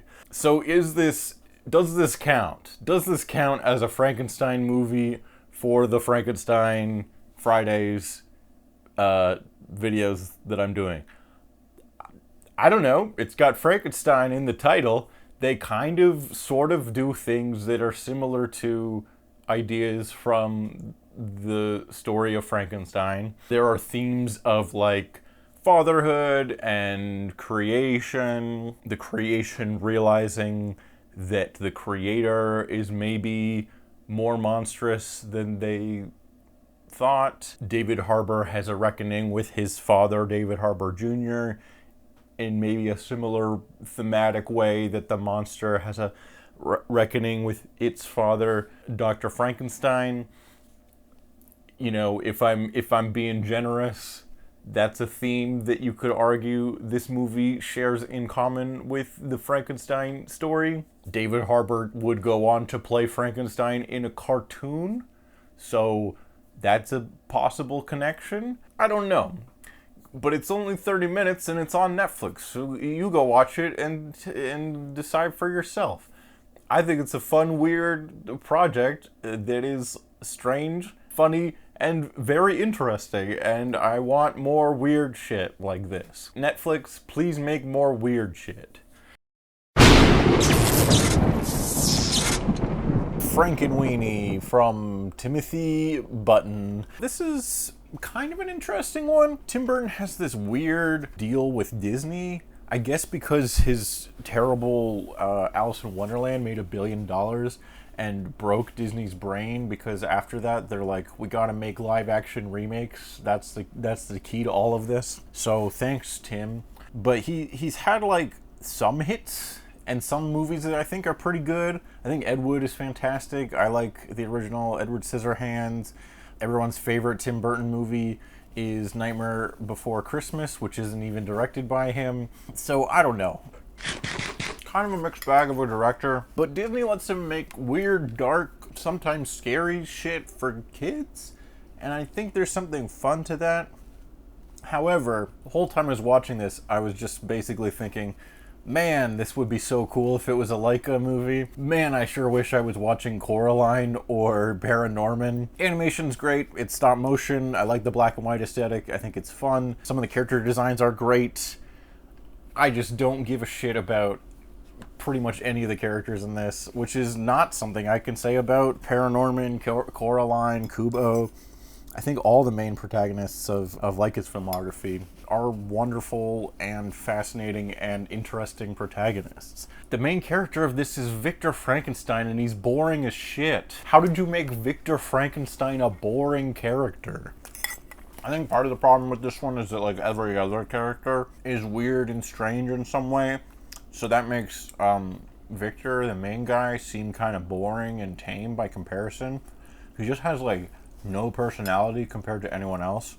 And even then, most other characters are just like, they're this weird thing, and that's the joke, and you're like, alright. Strangely, this is based on a short film from like the 80s, also directed by Tim Burton, though in live action. Same exact concept, and it kind of works way better as a short. So I recommend you check that out. It's on Disney+. It's got Shelley Duvall in it, and the non-Joe Pesci burglar from Home Alone. I think the original short is pretty good. It does pretty much everything you need to with this concept, and then it manages to work in the burning windmill from the 30s movie with a golf course windmill inspired. Brilliant. This movie takes basically the same premise and then stretches it out to 90 minutes. It feels kind of like, you know, when they make a Dr. Seuss movie off of a book that's like 12 pages long, and the animated shorts are like 20 minutes, and even those are stretching the amount of material to adapt. And then Jim Carrey's like jumping around for an hour and a half, and like 75% is just a bunch of bullshit that they added. That's kind of what this feels like, where the main bulk of the story is like not that long, so you kind of have to add all this extra shit to reach the length of 90 minutes. So Dr. Frankenweenie makes his dog come back to life. Also, this is, okay, Frankenweenie, that's not a wiener dog, right? Like that's a Toy Story dog. That's a different kind of dog. Why is it called Frankenweenie? Am I crazy? That's not a wiener dog. What are we doing? What are we doing here? Okay, so whatever. He makes the dog come back to life, and then he's like trying to hide it or whatever. There's a bunch of random stuff that happens. But then things go crazy when all the other kids in the neighborhood realize that you can bring pets back to life, and so they start doing weird experiments with lightning, and we get a bunch of crazy monster pets. And this stuff I thought was pretty fun. There's some fun and kind of scary monster designs. You got like weird vampire bat, cat creature, Gremlins 2-ass motherfucker. You got some sea monkeys that are also just gremlins. And you got giant Gamera turtle that the Japanese kid makes. Because, get it? Giant monster Japan 50s. That's the other thing about this one, more so than some other Tim Burton stuff. Tim Burton is obviously like very influenced from like classic gothic horror and B movies from the like 50s and 60s and stuff. A lot of his stuff is either like a direct homage to some of that era of horror and gothic things, or direct adaptations or remakes. This is obviously a reimagining of the Frankenstein movies from the 30s and 40s, but it also takes place in the 50s, so you got like nuclear family aesthetic, B-movie stuff going on. There's a reference to Christopher Lee's Dracula in this, and Christopher Lee would go on to show up in a bunch of Tim Burton movies. You got a Gamera appearance, monster movie things, and like all that's fun, but it feels kind of like hollow to me. Like it's just like, hey look, it's Gamera kind of, and it's not really like doing or saying anything new. I don't know. This one didn't really hit for me. Again, I will say I like some of the monster designs in the third act. I think some of the other creatures are fun, and it is kind of fun to see the Pandora's box of Frankenstein bringing a creature back to life be opened, and like the wider reaching consequences of that, because it's just all these kids like fucking around with science experiments, and things go awry and they create real monsters, where, you know, Frankenweenie the dog is relatively nice. He's just undead. That's something we actually don't ever really see in a Frankenstein story, at least none of the main ones that are at least kind of adapting Mary Shelley, is like, okay, this technology now exists, what are like the wider implications of that? What happens when someone else tries to create a monster? And I think that's kind of a fun concept. But other than that, I think this one is kind of whatever. And mostly it's just like, just watch Coraline. Just watch Paranorman. You're going to get way more out of it. Although, yes, I do appreciate stop motion. The animation's excellent. There's like little moments of interaction that I'm always like crazily impressed by. Like there's a moment where he like is riding his bike and then he dismounts and I'm like, that's like such complicated little interactions there. How'd they do that? That's it. I think you can skip this one, watch the short film, and then go watch Paranorman, and you'll have a more complete experience. That's this episode.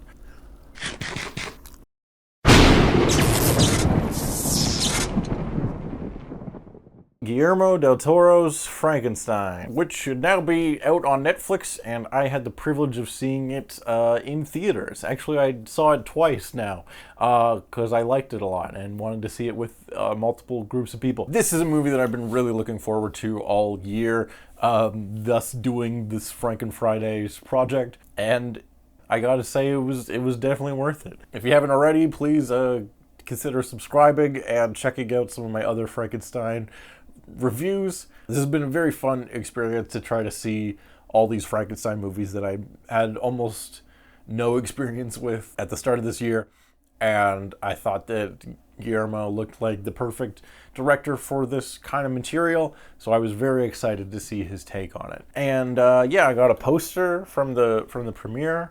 I'll put some B-roll of the poster. It looks very cool. Here it is. Wow. Frankenstein by Guillermo del Toro, starring Oscar Isaac, Jacob Elordi, Mia Goth, and a bunch of other actors you like. Yeah, it rules. It's a real fucking film. Absolutely one that is worth seeing in theaters if you happen to get the chance. I know it's just on Netflix now, but boy, they should have really pushed this one harder as a theater release, because it really does look nice on the big screen. I saw it in IMAX. I don't know if it was shot in IMAX or not, but it did look really good.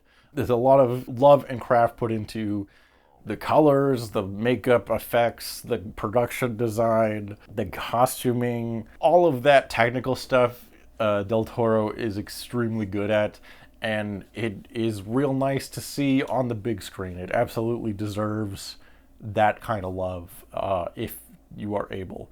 I don't know if it's still in theaters or not, but it looks real good is my point. So like, what did I think of this movie, and how does it compare to some of the other Frankenstein things? I don't think I'm overselling it to say that this is one of the best takes on the character and the story. A lot of it is taken straight from the book. This is probably the most faithful to the book adaptation, at least in film, that I've seen, apart from Kenneth Branagh's Mary Shelley's Frankenstein, which is a little bit slightly more faithful. And this movie definitely draws some inspiration from that, not just because it's drawing directly from the book, but also just in some of the visuals, and even some of the structure of the movie had similar beats to Kenneth Branagh's version. But I really like that version, so that's good for me. And this one dives like head first into all the major themes of the story. There's a lot in it about fathers and sons, and the relationship between Victor's father and his son, the creature, that we see parallels in how Victor's father, played by Charles Dance, who's kind of an abusive asshole, the lessons that he learns as a kid then kind of translate into when he has created a creature who is essentially just a child at first. And he makes very similar mistakes when trying to raise this creature. So there's a lot of stuff about like generational trauma in there, how like victims of abuse often become abusers themselves. Is it human nature to be violent and to beget more violence? All of those questions they delve way into that stuff. One of the things I really liked that this movie did was it actually spends a lot of time with Victor and the monster, which surprisingly we don't get that much of in most other versions, even including the book. Victor and the monster in the book really only interact in like a few key scenes, and a lot of those scenes is them like describing stuff that they did earlier. But here we get a whole long sequence, which I think is some of the best stuff in the movie, where after Frankenstein first makes the monster, they spend a lot of time together, and Victor is at first so excited by this creature and so amazed at what he's been able to accomplish.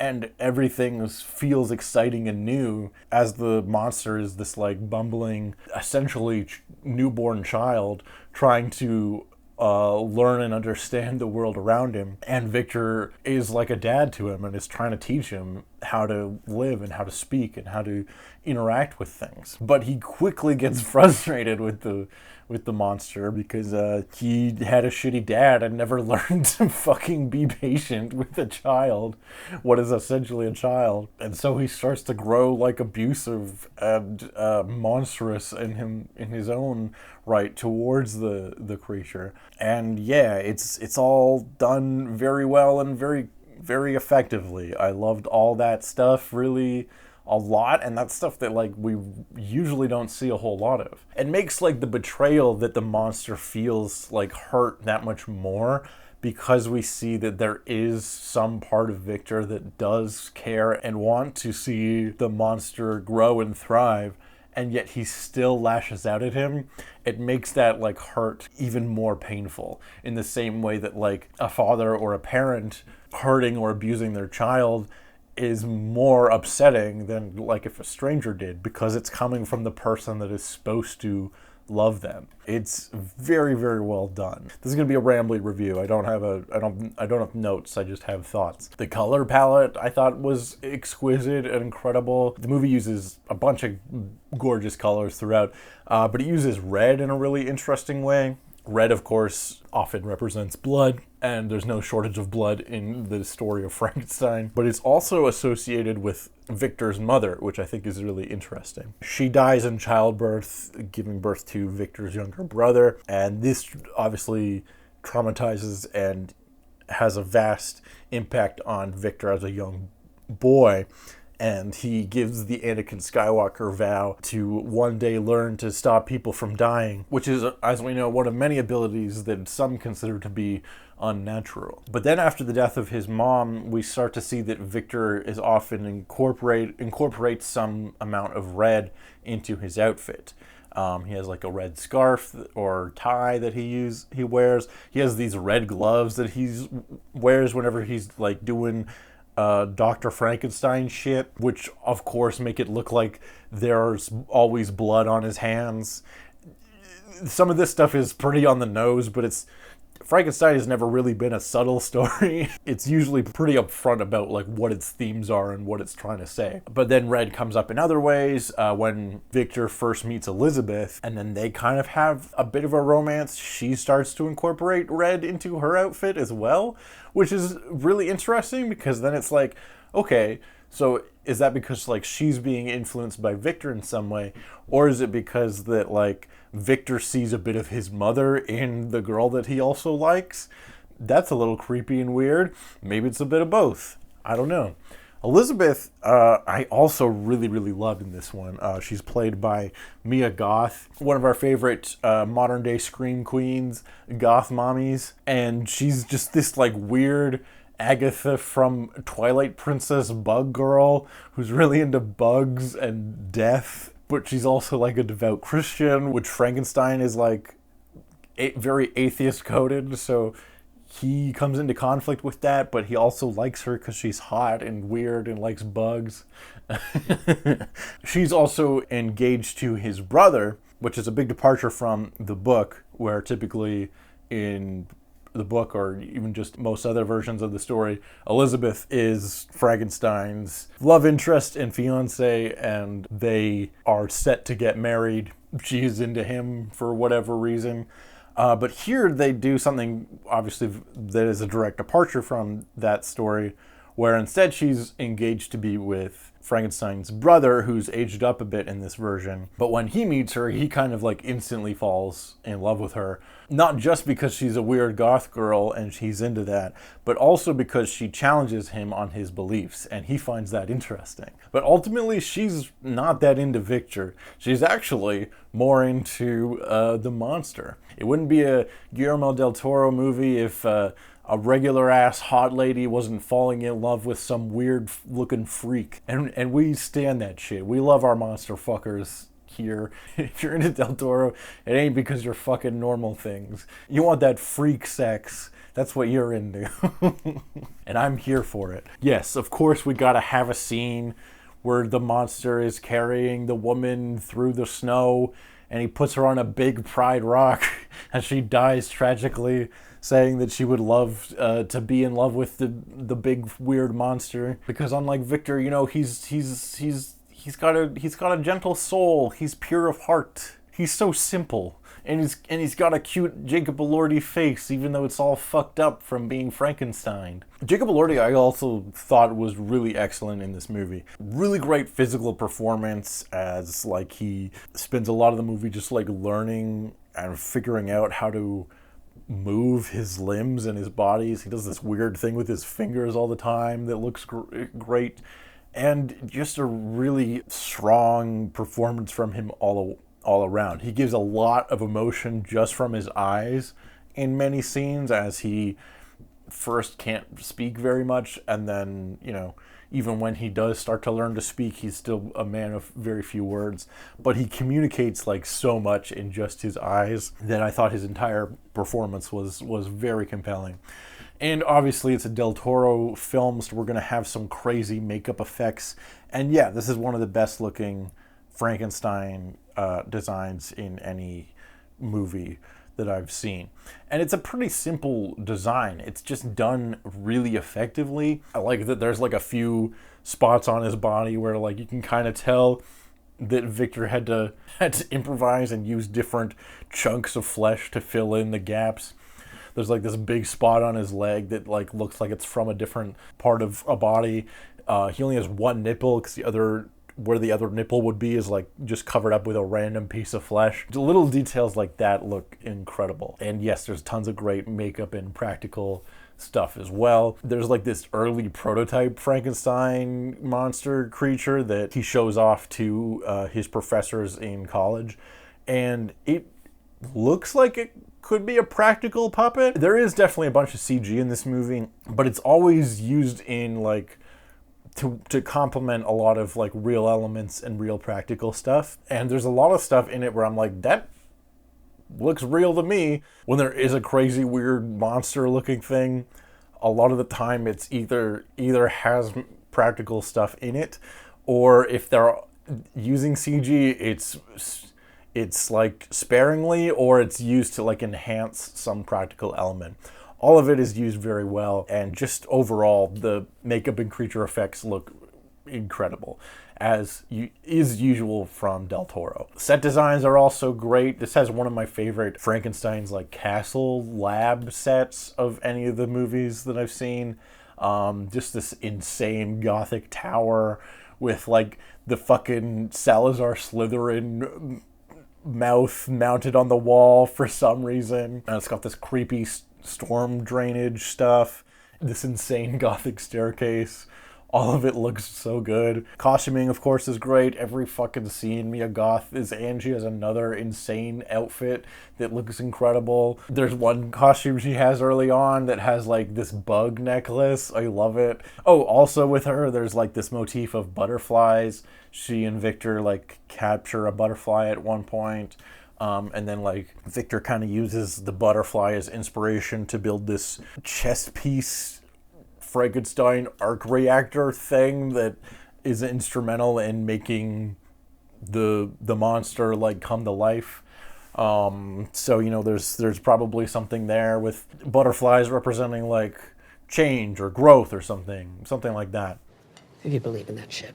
The movie also has this like really interesting background theme of the like horrors of war. Frankenstein makes this deal with Elizabeth's uncle, played by Christoph Waltz, who's also great in this. He's this like war profiteer, and so there's like this sequence where they go to the aftermath of this great battle that's happened in some unspecified war, and they're just like callously looking through bodies to try to find the scraps of ones that haven't been blown to pieces and that Frankenstein can salvage pieces from. That's part of like why there's so many different pieces combined together to make his ultimate Jacob Elordi creature, which I think is a great touch. Same with earlier, there's another scene where he's like making a deal with the hangman to try to use some of the corpses or soon-to-be corpses of people about to be hanged. And he's just like so callous about death and destruction and like what the price of his work is. It's very... Your scientists were so worked up about whether or not they could that they never thought to ask whether or not they should. It's very, very that, of course, as well, where once Frankenstein, like, makes a guy, he didn't think what the implications of that would be and, like, what it means to create a person. Now you have a guy, now you've made a guy, now what? Now that's a living, breathing person that may or may not have a soul, depending on how you interpret what a soul is. And it just exists in the world now, and he's gonna have questions about morality and mortality and all these things. There's this great idea that in this one where Frankenstein's, like the monster, can't die, he can't be killed. He can be hurt, but his wounds always heal, leaving only more scars. He's like, I'm hated by this world, I don't fit in anywhere, and I can't even die. I can't even have the sweet release of death. This you have taken from me too. Fuck. It's so good. There's so many great stuff in this movie. It rules. The theme about war and stuff, I wanted to talk about that. I think it's really interesting. It's kind of a background element, but that's sort of the point, is that it's like, it's commenting on the people that are war profiteers and like people that benefit from the destruction of war and have influence over whether or not the wars even happen, are not the ones actually fucking dying for the ideals preached by, you know, any number of political or military leaders. It's really, really interesting. Elizabeth is one of the only characters that like criticize this as this ideology and the fact that her uncle is a fucking war profiteer, and everyone just kind of like dismisses those thoughts as like liberal nonsense, even though she's like, people are dying all the time, and it's like, to what fucking end? To what point? Why are they dying? It seems so needless and unnecessary. The monster starts to notice that there seems to just be violence in the world, and is it just the nature of humanity to be destructive and violent?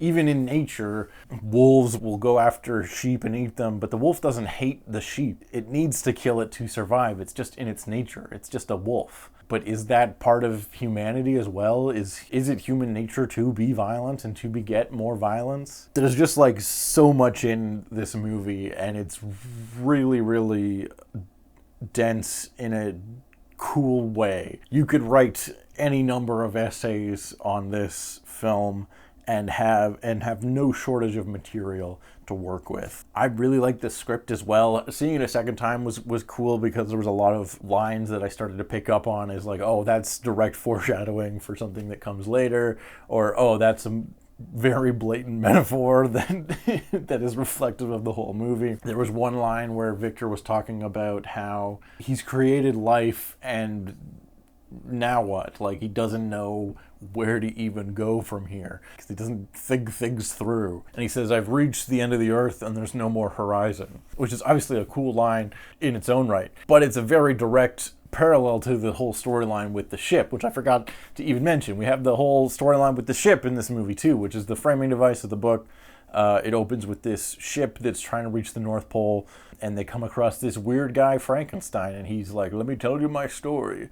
And then we flash back. But in this, the name of the ship is The Horizon. So we're also like drawing a direct parallel between Frankenstein's story and the story of the ship, The Horizon, where the ship captain is like so obsessed with reaching the North Pole that it's starting to cost them the lives of their crew, which again probably parallels the stuff about war, where like the people in charge don't actually value the lives of the people that are putting their blood, sweat, and lives on the line in the pursuit of what? Greatness, achieving a discovery, finding the North Pole. Who cares? There's nothing there but ice.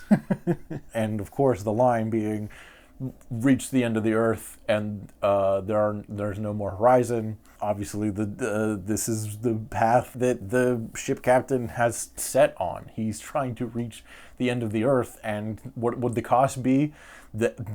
His whole fucking crew. All of this stuff is really, really good, and there's tons of stuff like that in this movie. Who would have thunk that Gothic director Guillermo del Toro would be good at directing a Gothic horror thing? Who could have possibly foreseen such a thing? This movie rules. One of my absolute favorite of the Frankenstein movies, at least the ones that I've seen. Go check it out. If I've already spoiled everything that happens, but it's cool. Go see it. I could probably keep going on. There's a ton of great stuff in this movie. Every like 30 seconds we get like a new iconic image or landscape or creature design. Netflix is like, I don't know, kind of a mixed bag. They have a lot of crap on their platform, and I'm confused about how their business model even makes a profit at all.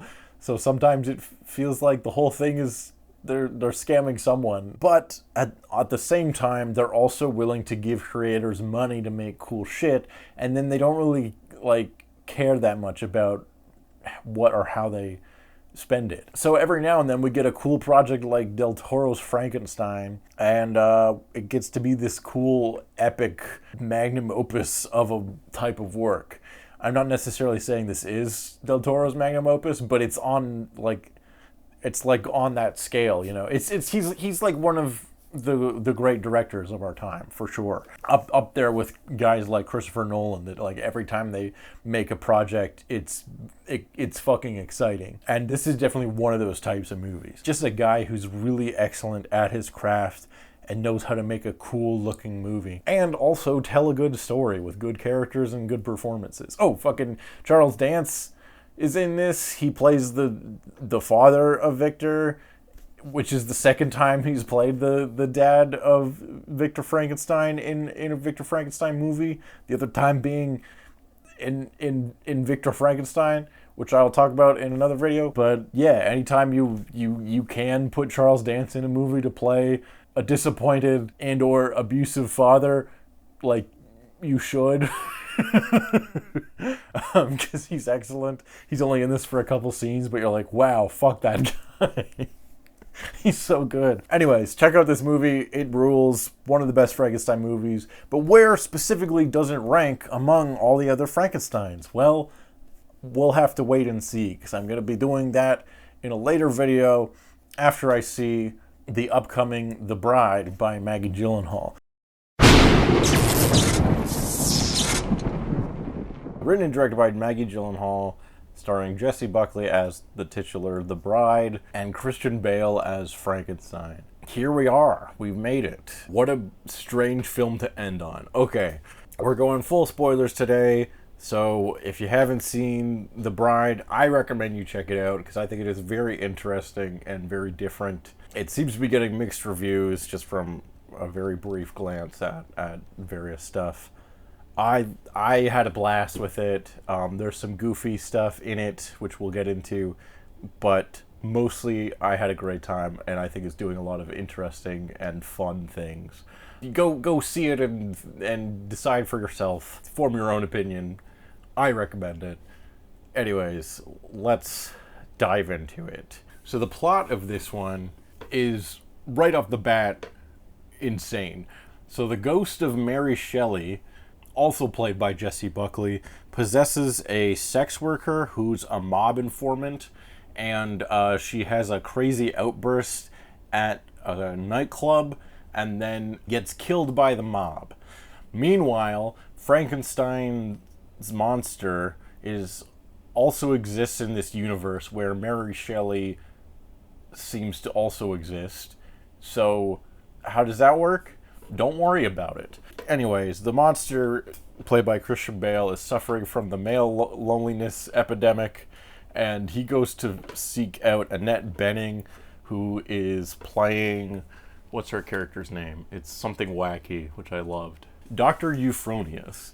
And he's like, hey, you're a scientist, can you make me a bride? And then she's like, maybe. And then they dig up Jessie Buckley and make her into a bride of Frankenstein.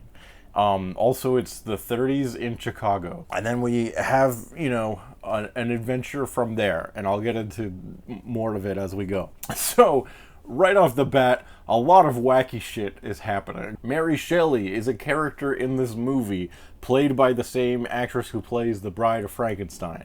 This is a callback to the original Bride of Frankenstein, which I talked about. Of course, you can go watch that review, where the actress in that movie, Elsa Lanchester, plays both the Bride of Frankenstein and Mary Shelley in a little intro flashback sequence where we see part of the infamous weekend writers retreat sleepover where she came up with the idea to write Frankenstein. Mary Shelley's a fascinating person with a really interesting life. Her husband Percy, also fascinating, kind of a scumbag, left his wife for Mary when Mary was like 17 or 18 or something insane.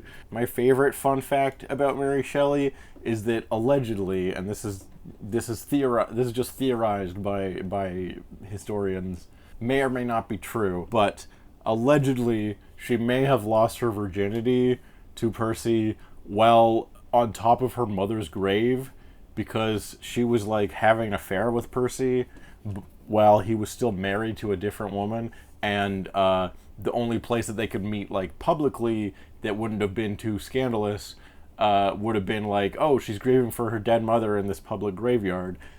You're allowed to go, you know, out there. That's a public place you're allowed to go without the accompaniment of a man, right? So potentially she may have lost her virginity whilst visiting her mother's grave, which is like the most goth thing ever. I love it. The original goth baddie, fascinating person.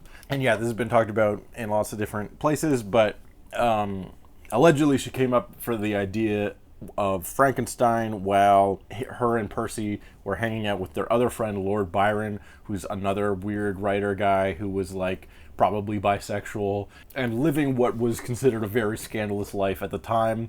Anyways, they're hanging out at his like mansion for a weekend or whatever, and they come up with the idea to challenge each other to write the scariest ghost story or horror story that they can think of. And Mary can't come up with anything for the first couple days, and then in a dream she gets the idea of Frankenstein, this guy who creates a dude. And so we get a depiction of that weekend in The Bride of Frankenstein from 1935, where this weird throuple hanging out at his cabin writing ghost stories. The air itself is filled with monsters.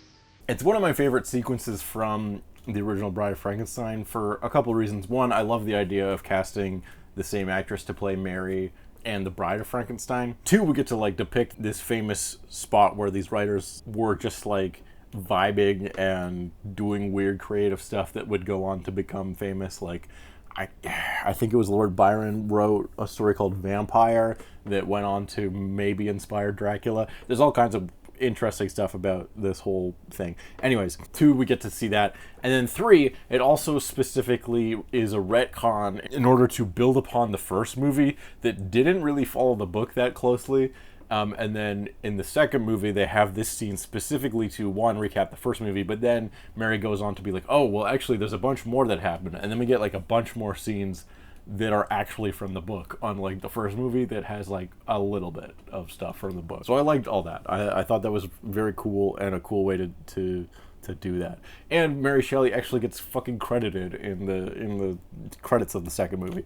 Anyways, I'm going off on a weird tangent but it's relevant because this new version of The Bride does a lot to pay homage to specifically the original 1935 The Bride of Frankenstein, such as casting the same actress to play both Mary and the bride. So yeah, strangely, the ghost of Mary Shelley possesses Jessie Buckley before she comes back from the dead. So that's already weird, because if it's like a thing that happens after she comes back from the dead, that'd be like whatever. Like that would make more sense to me, because it's like, oh, I don't know, it's a ghost getting sucked into the body of someone already returning from the grave. Sure, all kinds of weird stuff can happen, perhaps, I don't know. But no, it specifically happens before she dies, and is maybe part of the reason she did die. I don't know. Weird choice, but I loved it. Because then we get like two strange performances from Jessie Buckley doing a weird Chicago accent as well as like her normal-ish British accent. And she has like multiple personalities, so she's like speaking to herself at certain points, and then certain points that she'll have like a weird nervous tick, and Mary will like come out and say some shit. It's a bizarre, insane performance, and I loved it. But of course, this is also important because the movie is very interested in reclaiming Frankenstein as like a feminist thing, or at least as a thing created by women. And that's a big theme in the movie, is like women not being taken seriously by men. We see that in several different relationships throughout the movie. Like there's a lady detective played by Penelope Cruz. She has a male partner. Everyone thinks the male partner is the one actually doing the detective work, but really it's Penelope. This is echoed again with Annette Bening's doctor character, where she usually just goes by Dr. First Initial Euphronius, and most people assume that she's a man, because how could a lady be a doctor? And that's, the same thing that has happened to many different female authors throughout the years, where they've either gone by a pen name that's a man's name, or just the first initial and last name. Again, this was a thing with Mary Shelley back in her day, where a lot of people suspected that Percy Shelley, well, surely famous writer and poet Percy Shelley must have helped her. He must have done most of the writing for her, because she's a lady, and how could a lady write a whole book? Which is obviously stupid. So yeah, lady doctor in this one, which is also an interesting choice, since usually the concept is like a man trying to play God. There's probably an essay you could write about the different, how that alters the meaning of the story. Because a man trying to play God, a man trying to create life, there's probably something patriarchal to that. There's probably something a little bit misogynistic there, where man is jealous of the woman's ability to create life, and so he has to dig up graves and make a guy out of dead bodies in a crime against God and nature. But women can just make life themselves. They don't need to dig up bodies or whatever. So there's probably something there. I don't know. The main context here is sort of a different thing, because Annette Bening is not Frankenstein. She's a different character. She actually reminds me of a character, again, from the 35 Bride of Frankenstein, named Dr. Pretorius. Not at all a character for the book, but he was the guy who was making little tiny people in the craziest visual effects you've ever seen. And then he's like, but I need your help, Frankenstein. And it's like, dude, why? Anyways, that felt like Annette Bening's character to me was a reference to that, just another weird doctor who also exists and has heard about Frankenstein's research and wants to play around with the idea of making a guy from dead tissue. So anyways, there's a lot going on here. Christian Bale gets her to help. They dig up Jessie Buckley, and there's a moment which I really liked. When he first sees Jessie Buckley, he's like, oh no, she's too beautiful. She's too beautiful to bring back to life. This is a bad idea. And, Annette Bening's like, oh, it's too late to stop now. We've come this far, or whatever. And they go ahead with it, because we also need the movie to happen. So the main story of this one is the bride gets brought back to life. She doesn't remember who she is. And Frank, or Frankie, as he's sort of called in this one, convinces her that they're a couple and that they're married. And there are parts where they're like, oh, we had an accident, and you had an accident, and I took you to the doctor, and now you're better. So there's a scene I forgot to talk about that I think is really interesting, where the bride and Frankenstein are doing their thing, and she's starting to question like his story. And she's like, "Oh, if we're married, like, where's my ring? What happened to the ring?" And he's like, "Oh, we had to pawn it to party and pay for all these oysters. We had all these oysters." We've already established in the movie that she doesn't like oysters, and this is like one of the things that kind of tips her off that Frank might be gaslighting her and might be full of shit. But the way I was interpreting that scene was, I was thinking that like, she kind of knows. She kind of knows that his story doesn't add up, but she's choosing to believe it anyways. And I think that's really interesting. Maybe it's because she doesn't have a lot of options in the first place, and this guy seems to at least want to protect her, so she'll stick with him for now. Or maybe it's just that she's having fun in the moment, and so she's willing to like ignore some of the red flags. But in any case, I think that's an interesting character choice. And I think this movie is full of stuff like that, where it's exploring these characters who are making morally questionable decisions and deluding themselves to believing that things are going to work out okay. And I think that's interesting. Also, this is a movie that sounds like complete nonsense if you just explain what the plot is. And I noticed that while editing this review. So, yes, the plot is ridiculous if you just explain what happens in the movie. But mostly the thing that I found compelling about this one was the character stuff, the thematic stuff, and the way that it was like playing with and paying homage to the history of Frankenstein, the history of Frankenstein movies, and the history of movies in general. So that stuff I thought was fascinating. I care less about the details of the plot. Yeah. Thing about the bride trying to figure out who she is, trying to remember who she is. She ends up going by a couple different names throughout the movie. We find out at one point that her name was Ida when she was alive. For a while she goes by Penelope when she's with Frank. There's a whole theme about what's in a name. Again, calling back to Mary Shelley, not getting proper credit in the first movie. I talked about that in the short. Dr. Euphronius having to use a different name or a variation on her name to get credibility, to be considered, to be taken seriously in the scientific community because she's a woman.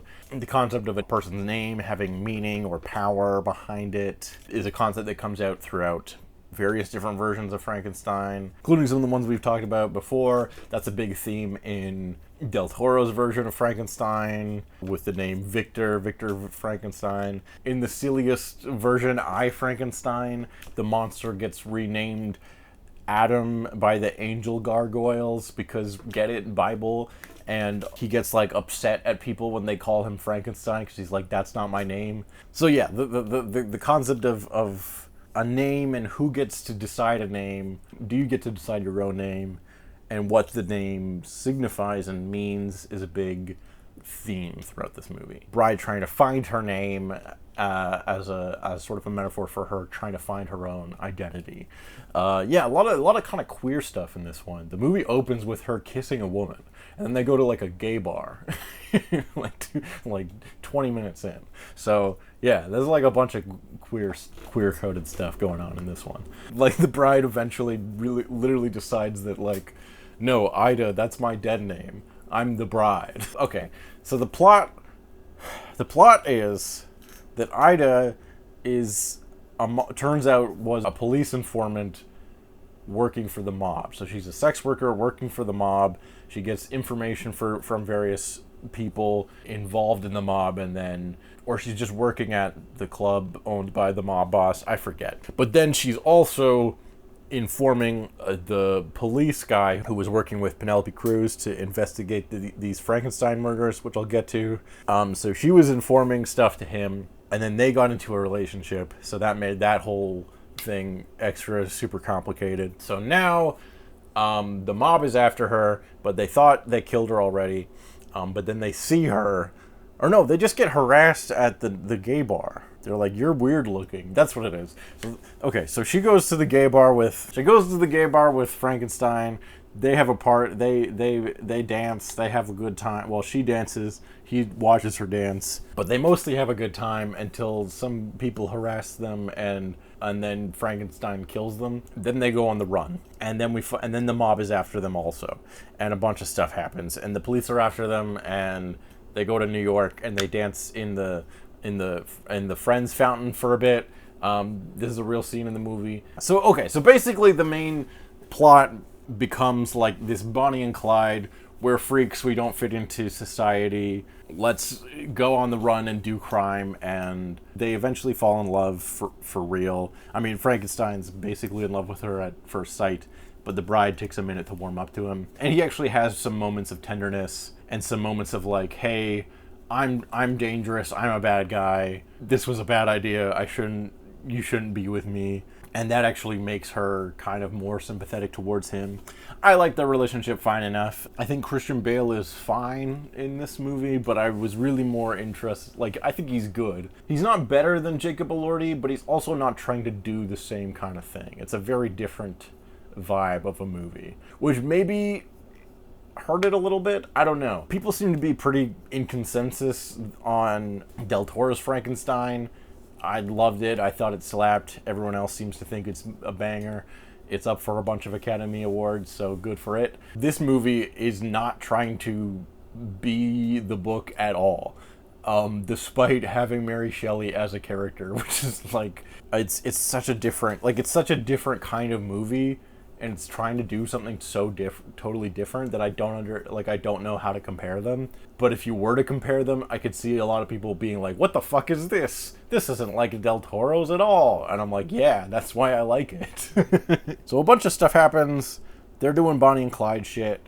That's kind of the vibe. It's a little bit Joker, Fla-Li-La-Do, number 2, the Joker 2. Harley and Joker doing crimes and being weird and being like, oh, society, you don't understand. There's this one sequence that I think is kind of goofy. The build-up is fine. They end up in New York, and they go to this club in New York where they meet Jake Gyllenhaal, who's like who's in the movie, and he's like a 1930s musical actor, like a Gene Kelly type. They end up at this party, and they end up crashing this like fancy party. This is a fancy restaurant. Then they like possess everyone to do a musical dance number to Putting on the Ritz from Young Frankenstein. We get a Young Frankenstein reference, and it's just like so wacky. It's unclear like how much is literally happening, because it looks like they're, through the power of dance and Frankenstein energy and maybe ghost magic or something, they're like possessing the people in the club and getting them to dance like Frankensteins. It's so weird. I love it. Or it's just, it's like a more of a metaphorical thing, that they're just like dancing and having a good time and captivating everyone through their strange don't give a fuck energy. But then the police show up and things get out of hand, and oh no, and Jessie Buckley's like, I'm gonna kill everyone and I got something to say, and she has this whole speech, which is a combination of like her flashing back through memories of the mob stuff that she's been informing on, and how like the mob has been, systematically killing women and making them disappear and treating them badly and stuff. But it also felt like she was like literally getting flashes of women that had been killed recently, or been mistreated recently, that she knew, which is also interesting and weird. I liked it. I thought it was cool. The weird part that was a little goofy and didn't quite work for me is that after this sequence, somehow, even though there's like, it's the 30s, and like there was some, reporters there or whatever, and several eyewitnesses, but somehow everyone in America is like heard of her speech, and it's resonated with women everywhere, and they start making a bride revolution, a clown revolution. It's the Joker revolution. We're all clowns here. And the Joker madness has spread through Gotham City, and everyone's a clown now, and everyone's dressing like Frankenstein, the Bride of Frankenstein, and doing a revolution of something. They're revolting. They're doing crimes, and they're saying the brain blast. They're saying the catchphrase, which is brain blast, and it's like, wait, what is happening? This sequence kind of lost me a little bit. It's really not that big of a part of the movie. It is a thing that happens, and I was a little confused because, first of all, how did all these people, like, sure, they could be inspired by the bride, I guess, but, like, how did they even hear about what she said and what happened? Because it wasn't, like, being recorded. It's the 30s. It's not like everyone, like, takes out their phones and starts recording it, and then, like, that catches on or goes viral or something. Like, it's just like a thing. Like, you would just hear, like, oh yeah, these like crazy people like held up a nightclub and then shot a cop. If you were there at the party, her ramblings like were not coherent enough to like make any sense, even if you understood half of what she was talking about, because she just like grabs a gun and is suddenly like rambling about women and the dead, and she gets like partly possessed by Mary Shelley again. Like, it would just seem like, yeah, that bitch was crazy. I don't know what the fuck she was on about, but somehow people understand what she meant and saw her, I guess, and like that like caught on enough for other people to like take up the battle cry, even though she didn't have a coherent battle cry. I don't know. Maybe that's part of the point is that like when people get fed up, it doesn't take much for them to decide to use whatever nonsense to revolt or something. I don't know. That sequence didn't work for me. The party scene itself I thought was great. I was into it. But the stuff with like the clown revolution, I was like, what is this? What does this have to do with anything? That was the stuff that I thought was a little goofy and didn't quite work for me. But overall, I just had a really fun time with this one. There's some other stuff that happens towards the end. Eventually, like, they die in a Bonnie and Clyde tragic shootout kind of way. But, you know, Penelope Cruz is nice. She lets them get away and maybe get resurrected by Annette Bening. So yeah, whatever. They go on to have more adventures in the Frankenstein cinematic universe. Let's try to have some kind of coherent conclusion about concluding thoughts. Even if it doesn't seem like I've built to anything at all. At the end of the day, I think this movie's just really fun. And I think that's the main takeaway. There's some stuff that's a little goofy, that's a little like, wait, what? If you think about it too hard. But the main stuff of like the bride and Frankenstein going on a weird Bonnie and Clyde 1930s gangster adventure, the way that it like plays with the mythology of Frankenstein, but also completely throws it all away. The way that it wants to like pay tribute to Mary Shelley while also adapting almost nothing from her book. But also, at the same time, it was really fun to actually get to see a movie called The Bride that's about the Bride of Frankenstein that's actually about the Bride of Frankenstein. I talked about this before, but the original The Bride of Frankenstein, the bride barely fucking in it. She's great when she's in it in that one scene at the end, but it's literally one scene at the end. And yeah, in the book, the monster comes to Frankenstein and is like, make me a bride. He gets partway through and then abandons that idea, being like, this is probably a bad idea, and destroys it. And then in other versions, in other adaptations, we see him get a little farther along. Like Kenneth Branagh's Mary Shelley's Frankenstein, he gets further along. He makes his wife Elizabeth, when she gets killed by the monster, he takes her and tries to resurrect her as a Frankenstein, but she doesn't last long. And then we got Del Toro's version where Elizabeth kind of ends up falling for the monster instead of Frankenstein, which is like the most Del Toro interpretation of the story, and I love it. But still not really about the bride, because that one's more about the relationship between Victor and the monster. So there's other versions that like play around with it a little bit, but this is the first one that's been like, no, the bride is the title character, it's about her. And it's about her like trying to navigate the fucked up patriarchal, misogynistic society that systematically treats women badly. It's ultra pop feminist sex positive, queer positive, anti-cop, punk rock musical nonsense, and I just had a blast with it. I loved that this movie didn't give a fuck about what you should do or should expect, and just did its own weird thing. It takes various elements from the original The Bride of Frankenstein, some concepts from the novel, kind of, the ghost of Mary Shelley, but does it invoke her spirit or any of the things she was trying to talk about in the original book? I don't know. Probably not, but I still kind of like it because it's such a weird idea. And then it also just like pays homage to film history and various different film versions of Frankenstein, set in the 30s, which is when the original movies came out. But then we got young Frankenstein references in here. It has a very contemporary approach to the way it tells the story, but it's also like an homage to old Hollywood and old Hollywood tropes. The monster and the bride spend like a bunch of scenes just going to the movies and enjoying the movies and imagining themselves in the movies. In some ways, it's very Shape of Water coded. Is it wacky Joker, Harley Quinn, Joker 2, Folie à Deux, hot topic nonsense?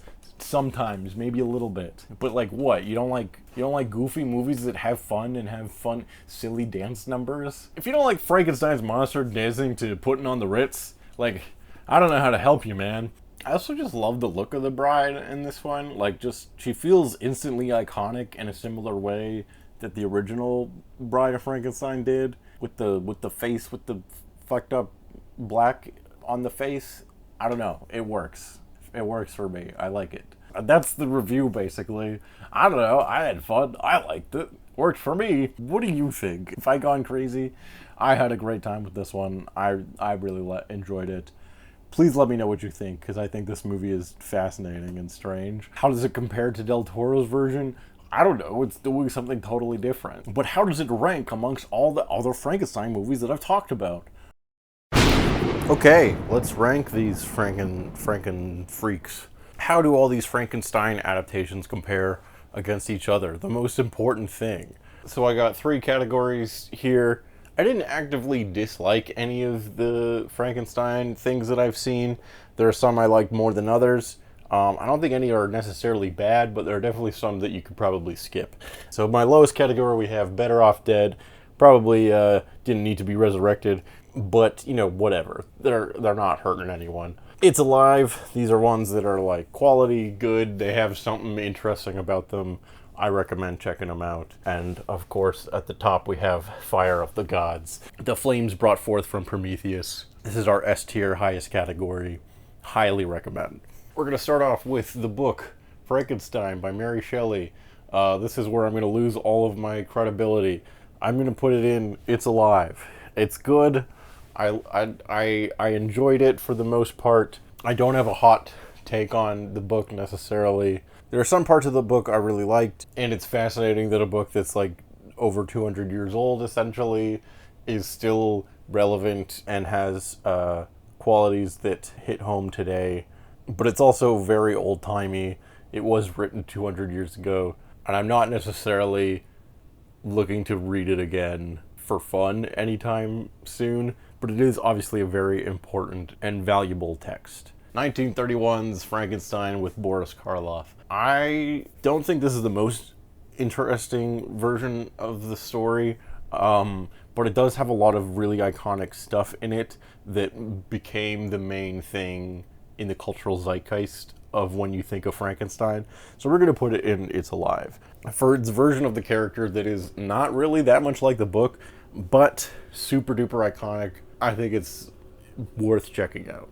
And to follow that up, we got the sequel, The Bride of Frankenstein, from 35, I think. This one I liked even more. I think we get a little bit more stuff from the book, a little bit more interesting things. Pays better tribute to Mary Shelley as an author and creator, and has some crazy effects in it. I think I'm gonna put this one in Fire of the Gods, but it'll be like a lower tier. Like it'll get outranked when we have a few other movies. Okay, the live action play Frankenstein that my cousin Josh was in. This was absolutely one of my favorite experiences doing this Franken-Fridays series.